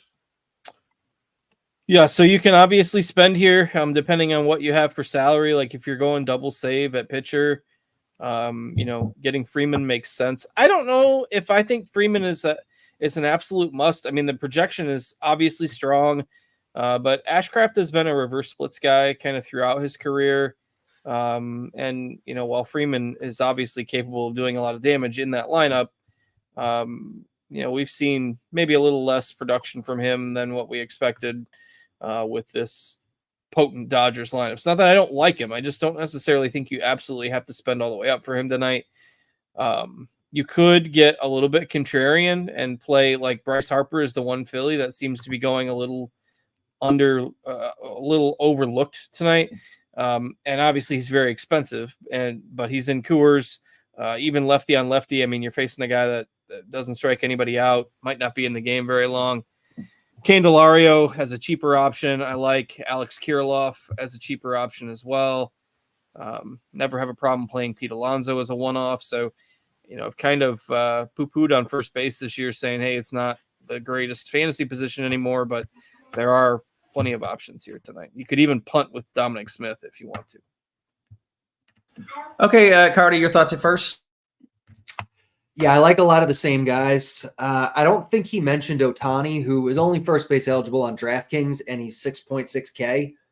But I think he's a guy you find a way to get tonight. Ohtani is obviously he's ridiculously good.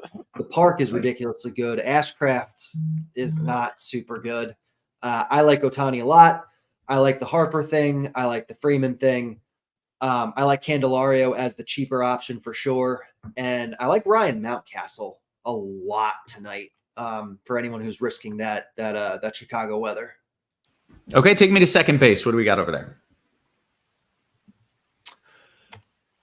there? Second base is kind of one of those positions that's like On FanDuel, you have Mookie Betts, and so you probably just get up to Mookie Betts because I don't love second tonight. Like, it's kind of just So on FanDuel, I think you probably play Mookie or Spencer Steer hitting cleanup for Cincinnati is 3K and is second base eligible on FanDuel, which is nice. So I like him. On DraftKings, it's a little more dicey. The high end stuff doesn't do it for me. I think you're probably finding ways to save money. Vaughn Grissom in that Boston lineup, I mentioned really liking some of their cheaper pieces. He's 2.4K. It lets you spend on guys like Ohtani and other Philly and Dodgers stuff. Like, I think punting second tonight is probably the way to go. You have Jorge Mateo, you have David Hamilton, you have Brendan Rodgers. Like, there are guys kind of in that mid-range you can play, but I'm not super excited about paying 5K for Jordan Westberg or obviously in your Baltimore stack, sure. But, 5.2 for Bryson Stott is a lot, even in cores. Like, there's other cores guys you want more than Bryson Stott. Yeah. Okay. Cards, you spending down at second as well? Yeah, it's not pretty given the pricing and the ownership tonight. I mean, right now, our projections have Gavin Lux as the most popular guy there on DraftKings, which I don't love playing Gavin Lux chalk. Again, I like the Dodgers, and I know that kind of said I'm worried about a couple of them here, but Lux, he is 3K, and he is at least hitting sixth, but there's a 0 for 4 potential, obviously. So I don't mind the pivots. I do think Brendan Rodgers in that 3K range is probably the best mid-range option, in my opinion. I don't mind the call on punting with Vaughn Grissom. Julien, I think you can play as well. Again, I like Minnesota. Urania has been pretty decent through a couple of starts, but again, he's not going to blow the ball by anybody. He's gotten a little bit lucky. That's going to come crashing down at some point. So I don't mind Minnesota. Mentioned Kirilloff at first, Julien at second. Did like Jonathan India a little bit more, but he's hitting eighth tonight, so bump him down the list a little bit. That's probably good for second base. All right, we need some people that are going to hit some bombs. Take me to third. Find me some dingers, Cards. All right. You're maybe a position too early for all the dingers. Oh, damn. But Don't. Find me some cheapies then. Find me 4 points at 2.5. Yeah, I mean, I don't love third base tonight. It's throwing me for a little bit for a loop with Milwaukee going with an opener. Because if this was a Bryce Wilson start, like, I'd be all over Devers. He homered in 6 straight games back to last week at one point. Now, I think a lot of people are just going to shy away from him because they're opening with Koenig, who's a lefty. I mean, you might only see him once. So if you want to spend up for Devers, I think I still like him as the top spend at third base, especially if the ownership's down now. Then you can use him in any format. So if I'm spending, it's him or Alec Boehm, obviously, and I kind of like Devers here, even with the lefty starter. So if you're looking to go cheaper, I mentioned Candelario at first. Mark Vientos, I suppose, is fine. I like Joey Ortiz. I'm not playing him tonight against Crawford. You could always play Bregman. Houston lineup wasn't out as of the time we came on the air. Still prefer him a little bit on FanDuel. But if I'm spending up, it's probably Devers or Jose Ramirez or Boehm. If I'm going cheap, Candelario or Vientos. Okay. Cardi, what are you doing at third? Yeah, third base, I agree, is kind of gross, but also I feel like there's some good sneaky stuff at third. I like the Devers thing. Bryce Wilson is presumably coming in the game. He'll get 2 or 3 at-bats against him, so I think he's the top option. Obviously, Alex Boehm is going to be good, but I think kind of in that top tier with them, I think Jose Ramirez is going to be considerably lower owned than those two. Doesn't project that much worse. He's going into a good park for power. Hitting from the good side of the plate. He's going to be so low owned. I think Ramirez is great tonight. I like Candelario as kind of the salary saving guy, the cash game guy. And I like Eugenio Suarez a lot in tournaments tonight. Hitting in middle-ish of the order, platoon advantage against Garrett. He's pretty cheap. I like Suarez a lot tonight for power potential. Very good. How about shortstop? On DraftKings, Mookie Betts, I mentioned him at second, but he's only shortstop eligible on DraftKings. It's kind of crazy that Mookie Betts is less expensive than like some of these other guys in cores. Like Mookie Betts is, sorry, I'm looking at the wrong site. He's 5.9K, but you have Alec Boehm, who's 6.1. You have Bryson Stott, who's only 500 less. Like Mookie Betts is like a deal tonight, I think. So find a way up to Mookie Betts. He's great. Ellie De La Cruz, I like a lot in those Cincy stacks or as a one-off. Gunnar Henderson in the Baltimore stacks. The cheap stuff I don't love tonight. The cheap guy that I'd like the best is probably like one of the two guys in that St. Louis Chicago game, Mason Wynn or Dansby Swanson. And I don't really think we want to mess with that too much. So it's kind of one of these nights where I think you spend up on one of the top guys. On FanDuel, you can make a case for going down to like Jorge Mateo or something. But I think really those top guys are where you want to try to land. Okay. Cards, shortstop. Yeah, so for GPPs, if the game goes like, I really like Gunnar Henderson here. Got to keep an eye on that. He's my spend. And, you can obviously go with Mookie if you feel like you don't want to risk it. Or it's a little bit tricky because the Dodgers game starts an hour before or 30 minutes before the Baltimore game. So you're not going to have this magical revelation in the next 15 minutes. So I guess you got to make that decision now or just wait and pivot to a guy after Mookie starts. So I obviously I'm fine with either of those guys. Agree on, you could go with Dansby Swanson or Mason Wynn on the cheap. Wynn's kind of becoming my favorite Cardinal guy these days, but I'm not going to chance that game with the weather at the moment. Edmundo Sosa is going to get some ownership because he's in the Philly lineup. He's actually got pretty good stats over the past year for the Phillies, and even hitting 7th in Coors. He's slightly overpriced, but he's certainly fine, and he's cheaper than most of the other Phillies, relatively speaking. So, yeah, you could go with like everybody else is pretty much contrarian. Like nobody's playing Corey Seager tonight. So, these are guys with upside that have some power. Carty mentioned Ellie De La Cruz. I'm probably not on Lindor tonight, but Seager or Ellie, certainly you could get at low ownership here. Okay. How about outfield? What do we got there?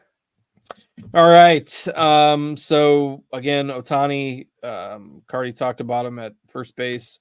Outfield only on FanDuel, or you could also play him in the outfield on DraftKings. I don't love Chris Taylor chalk, but he's the one Dodger that I would be okay playing on DraftKings as chalk, given that Ashcraft has had some reverse splits in the past, and he's $100 over the minimum, and he's starting against a righty. So Chris Taylor at 2,100 on DraftKings makes a lot of things work. If you were planning to play somebody like Austin Hayes and you're concerned about the weather, you can pivot to Taylor. I don't think it's as necessary on FanDuel. The Philly guys, again, Schwarber, lefty, Castellanos, they'll be popular plays. The pivots in that, again, with everybody that's spending going with, say, Ohtani, somebody from the Phillies, you're going to get low ownership tonight with the lineup coming out late on somebody like Yordan Alvarez. So that would be a guy that would be a GPP pivot on the high end. The Boston guys, they're still going with Duran and Abreu 1-2, even with the lefty opener. And again, ownership's going to be down. Any of the Boston outfielders, Tyler O'Neill included, I think are fine tournament plays. If our ownership on them is correct, it's far too low. Okay. Carty, what do you like in the outfield? A lot of similar stuff. Obviously, the Dodgers Philly stuff. Ohtani is fantastic. I like the Chris Taylor thing. I like Teoscar Hernandez. I like Castellanos for Philly.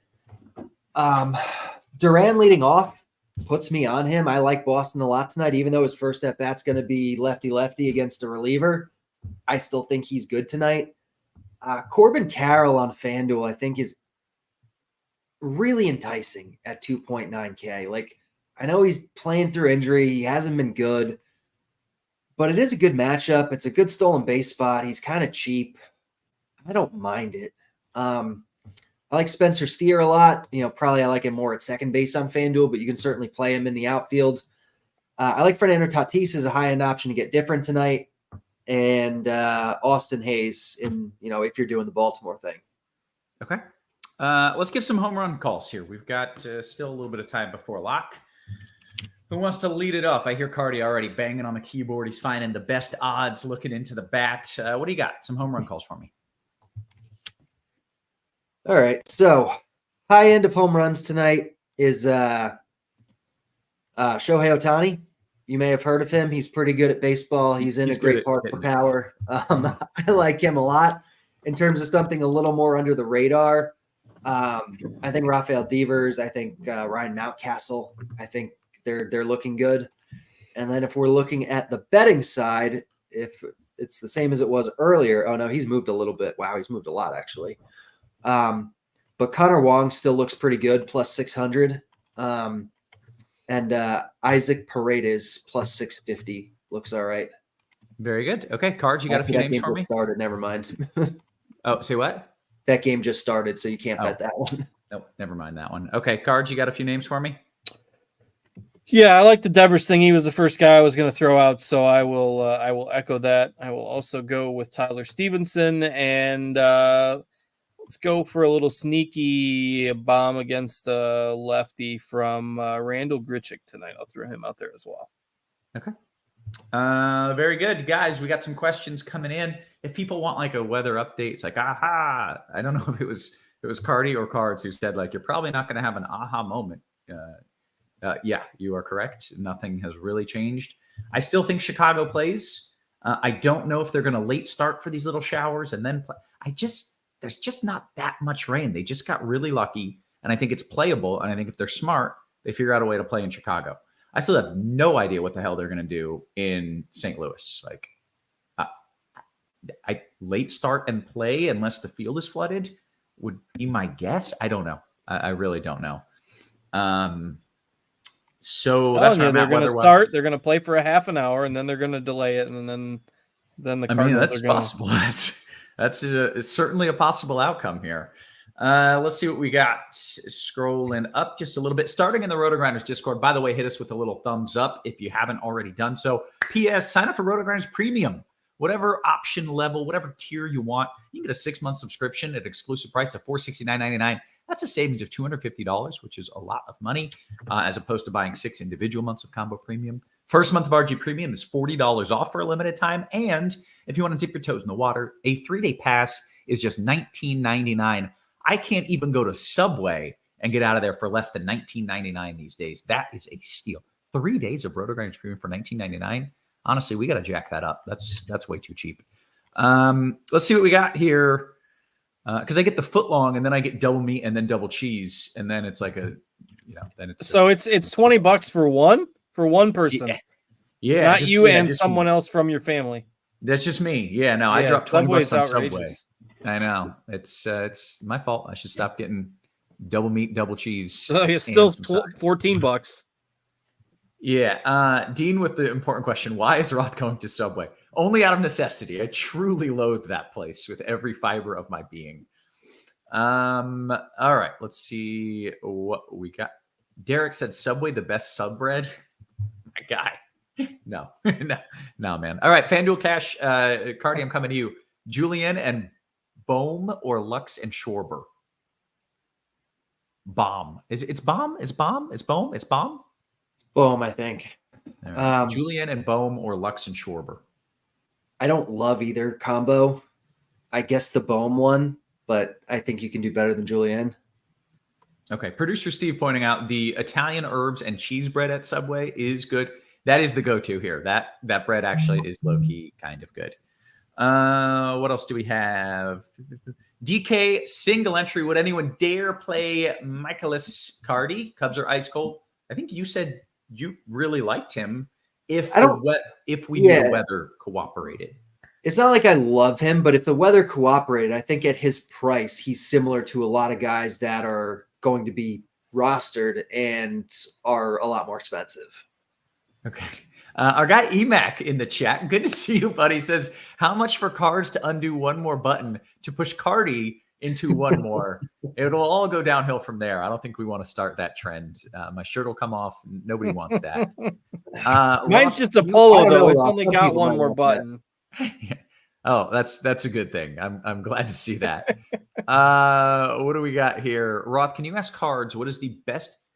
So this is a great post-lock question. Let's hit lock, J. Sams, and then I'm going to come back to that one. A good strategy question. DKGPP Cards, Dom Smith and Betts, or Freeman Halliburton with a 5-3 Red Sox Dodgers build? Halliburton. Did I say Hamilton? I got hoops on the head, man. Dom Smith and Betts, or Freeman and Hamilton, not Halliburton. That's my bad. Give me Dom Smith and Betts.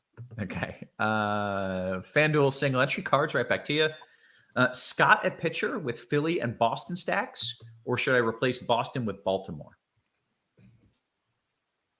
No, I don't mind it. I mean, you can stack Boston and Baltimore if you want, if you're okay with the rolling the weather dice with Baltimore.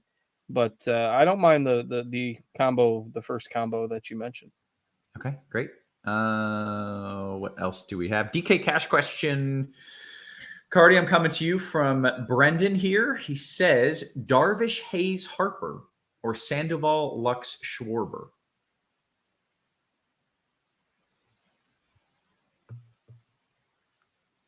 It's another one where I don't like either. Play Christian Scott instead of either of those pitchers, or Verlander instead of either of those pitchers. I don't like the Lux thing, I guess, as much as the field does tonight. I guess my advice would be start over. Yeah. Okay. What else do we have here? Cardi, Yanks or Reds on FanDuel? It's probably the Reds for me. Okay. I think the Chicago game's going to play. I said it kind of meekly earlier in the show, and I feel more confident. I think this game's going to play.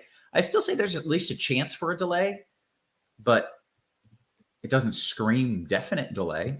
I think the game's going to play, and I don't think you're crazy for playing a pitcher. However, if you don't want to take any risk, just avoid that game entirely. That is an absolutely fine option, because while I think it's going to play, there are so many times when I'm like, oh yeah, the weather's going to cooperate after all. And the team is still like an hour behind, and they've been trying to figure out the logistics of postponing for the last hour, and then they hit you with the PPD. So I think it's going to play. That is not at all a promise. What else do we got? Anybody like Tucker to go yard? Cards, you like Tucker going yard? And are you making adjustments right now, Cards, based on what I just said? No, I am not.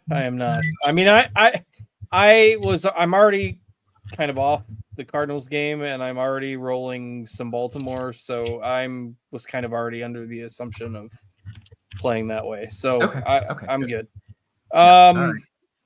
Tucker to go yard. I mean, sure, he's done it a million times already this year. I continue to scoff at playing him at his current hurricane pricing levels, but he's. I mean, if you're betting him to hit a home run, that's obviously fine against a low strikeout guy. But I don't mind Houston. Yeah, you're telling me there's some price gouging going on there with on some of the sites. It's high. It's you're not getting any discounts. Yeah. All right. What do we got here? Favorite pitcher in a FanDuel GPP? That's a fun question. Cards, who do you like? Yeah, I mean, based on the weather update, I would say GPP. I'm comfortable rolling Burns against the White Sox. Okay. That is, to be clear, is a risky play, but not sure. I mean, if it's everybody, if you're asking the question, everybody but Burns, I'm probably rolling with Zach Gallen. Okay. But I kind of like it now. You got to think Burns' ownership is likely lower based on this. Cards, you said they just announced a delay in Chicago. Okay. Give me 1 second. Doesn't really change anything. I was just looking at what time this is, 40 minutes away. Yeah. So this light rain is going to go in. They should have just played. They should have just started and then played through this drizzle. The late start makes it... I don't love that late start. I wish they didn't do that. The late start probably makes it a little bit more likely that they get an in-game delay a little bit later. I don't think it changes my overall thinking that much, which is I still think the game plays. And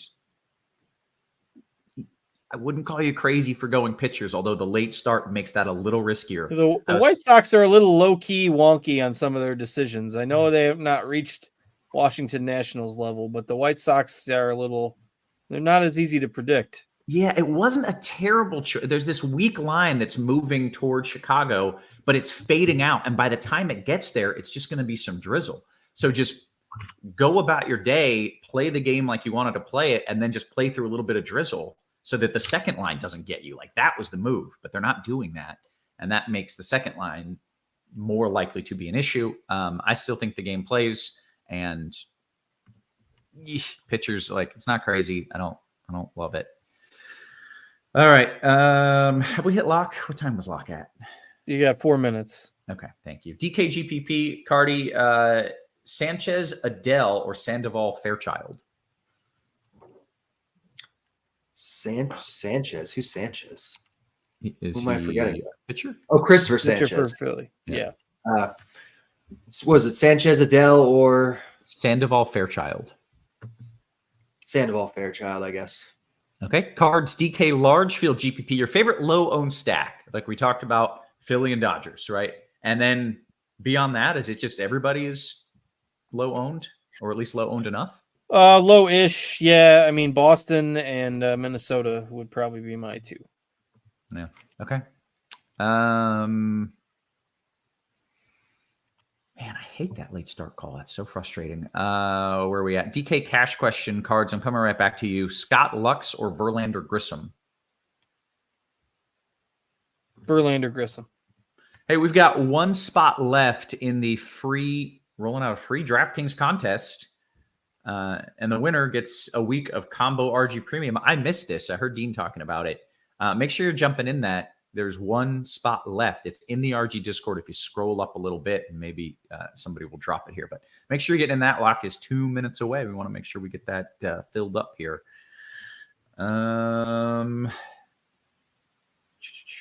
Do you like Darvish or Rendon? Cards, I'll give that one to you. Darvish or Rendon? Oh, Rodon. Sorry. I don't mind rolling Darvish in some tournament builds tonight. I don't think that's crazy. Okay. Brewer stack and DK single entry, Carty? Yeah, I'm fine with Brewers. I think I probably like it a little more for multi-entry, but Brewers are definitely in play tonight. Okay. Carty, Scott or Sandoval? You like Scott? Scott's your guy. I like Scott more than Sandoval. Yeah. Do we think the Reds are beating the Dodgers tonight? No. I think they have a 46% chance to beat the Dodgers tonight. Oh, okay. At least that's what the bat thinks. That seems fairly official right there. I thought that like the Dodgers were a super team and the Reds were just like, meh. But I guess I'm out. I'm out of the loop here. JV or you, Carty? Darvish or Verlander? Verlander. Okay. Less than a minute until lock. Dean says, Colt Keith just homered. Dean mentioned on the Grinders Live earlier that he was one of the guys that never homered yet. Oh, no, you gave the reverse Dean mush on him? I thought he had a great call. And I guess someone in the chat said someone in chat said he was going to homer for his first one today. That amazing. was, his first major league homer. That's fantastic. Kudos to whoever made that call. That is just absolutely phenomenal. And then Dean be like, he never homers. No, literally, he's never homered. Dean was 100% accurate. And then he goes yards. What do we got? Rooker versus Carroll on DK. Carty, Rooker versus Carroll on DK. Carroll makes me uncomfortable, but I think I like it more than Rooker. Okay. And then I had a post-lock question, and it's damn near lock, so we'll do it now. Jay Sam says, Roth, can you ask Cards, what is the best advice for a person playing DK? I'm a FanDuel guy. I played DK yesterday and forever because it had better tournaments, and I got absolutely cooked. I guess the only main difference there is 2 pitchers, and I think the pricing, is it a little tighter over on DK? Yeah, the pricing is tighter. 2 pitchers, and you can stack 5 instead of 4. So any like strategy changes in your mind that you think? Oh, there it is. Colt will hit one today from Izzy B. Shout out to Izzy B. Nailing that. Any Time overall 5:12, so almost an hour ago he called it. That's amazing. Good job, Izzy. Yeah, I hope Izzy is still hanging out with us. Maybe he's jumping back into the chat after that call. Cards, any strategy changes or just, you're like, oh, I always want at least one top level pitcher, anything like that as you move to DK? No, I mean, the slate context is going to dictate that, right? It's, on FanDuel, you tend to get a little bit more concentration of ownership on higher end bats because you can usually get an extra higher end bat and you're only playing one pitcher. So, I mean, I tend to go towards getting a little safer with at least one of my pitcher choices on DraftKings. I don't mind taking a chance on a second one, but it's still always going to be in the context of the slate.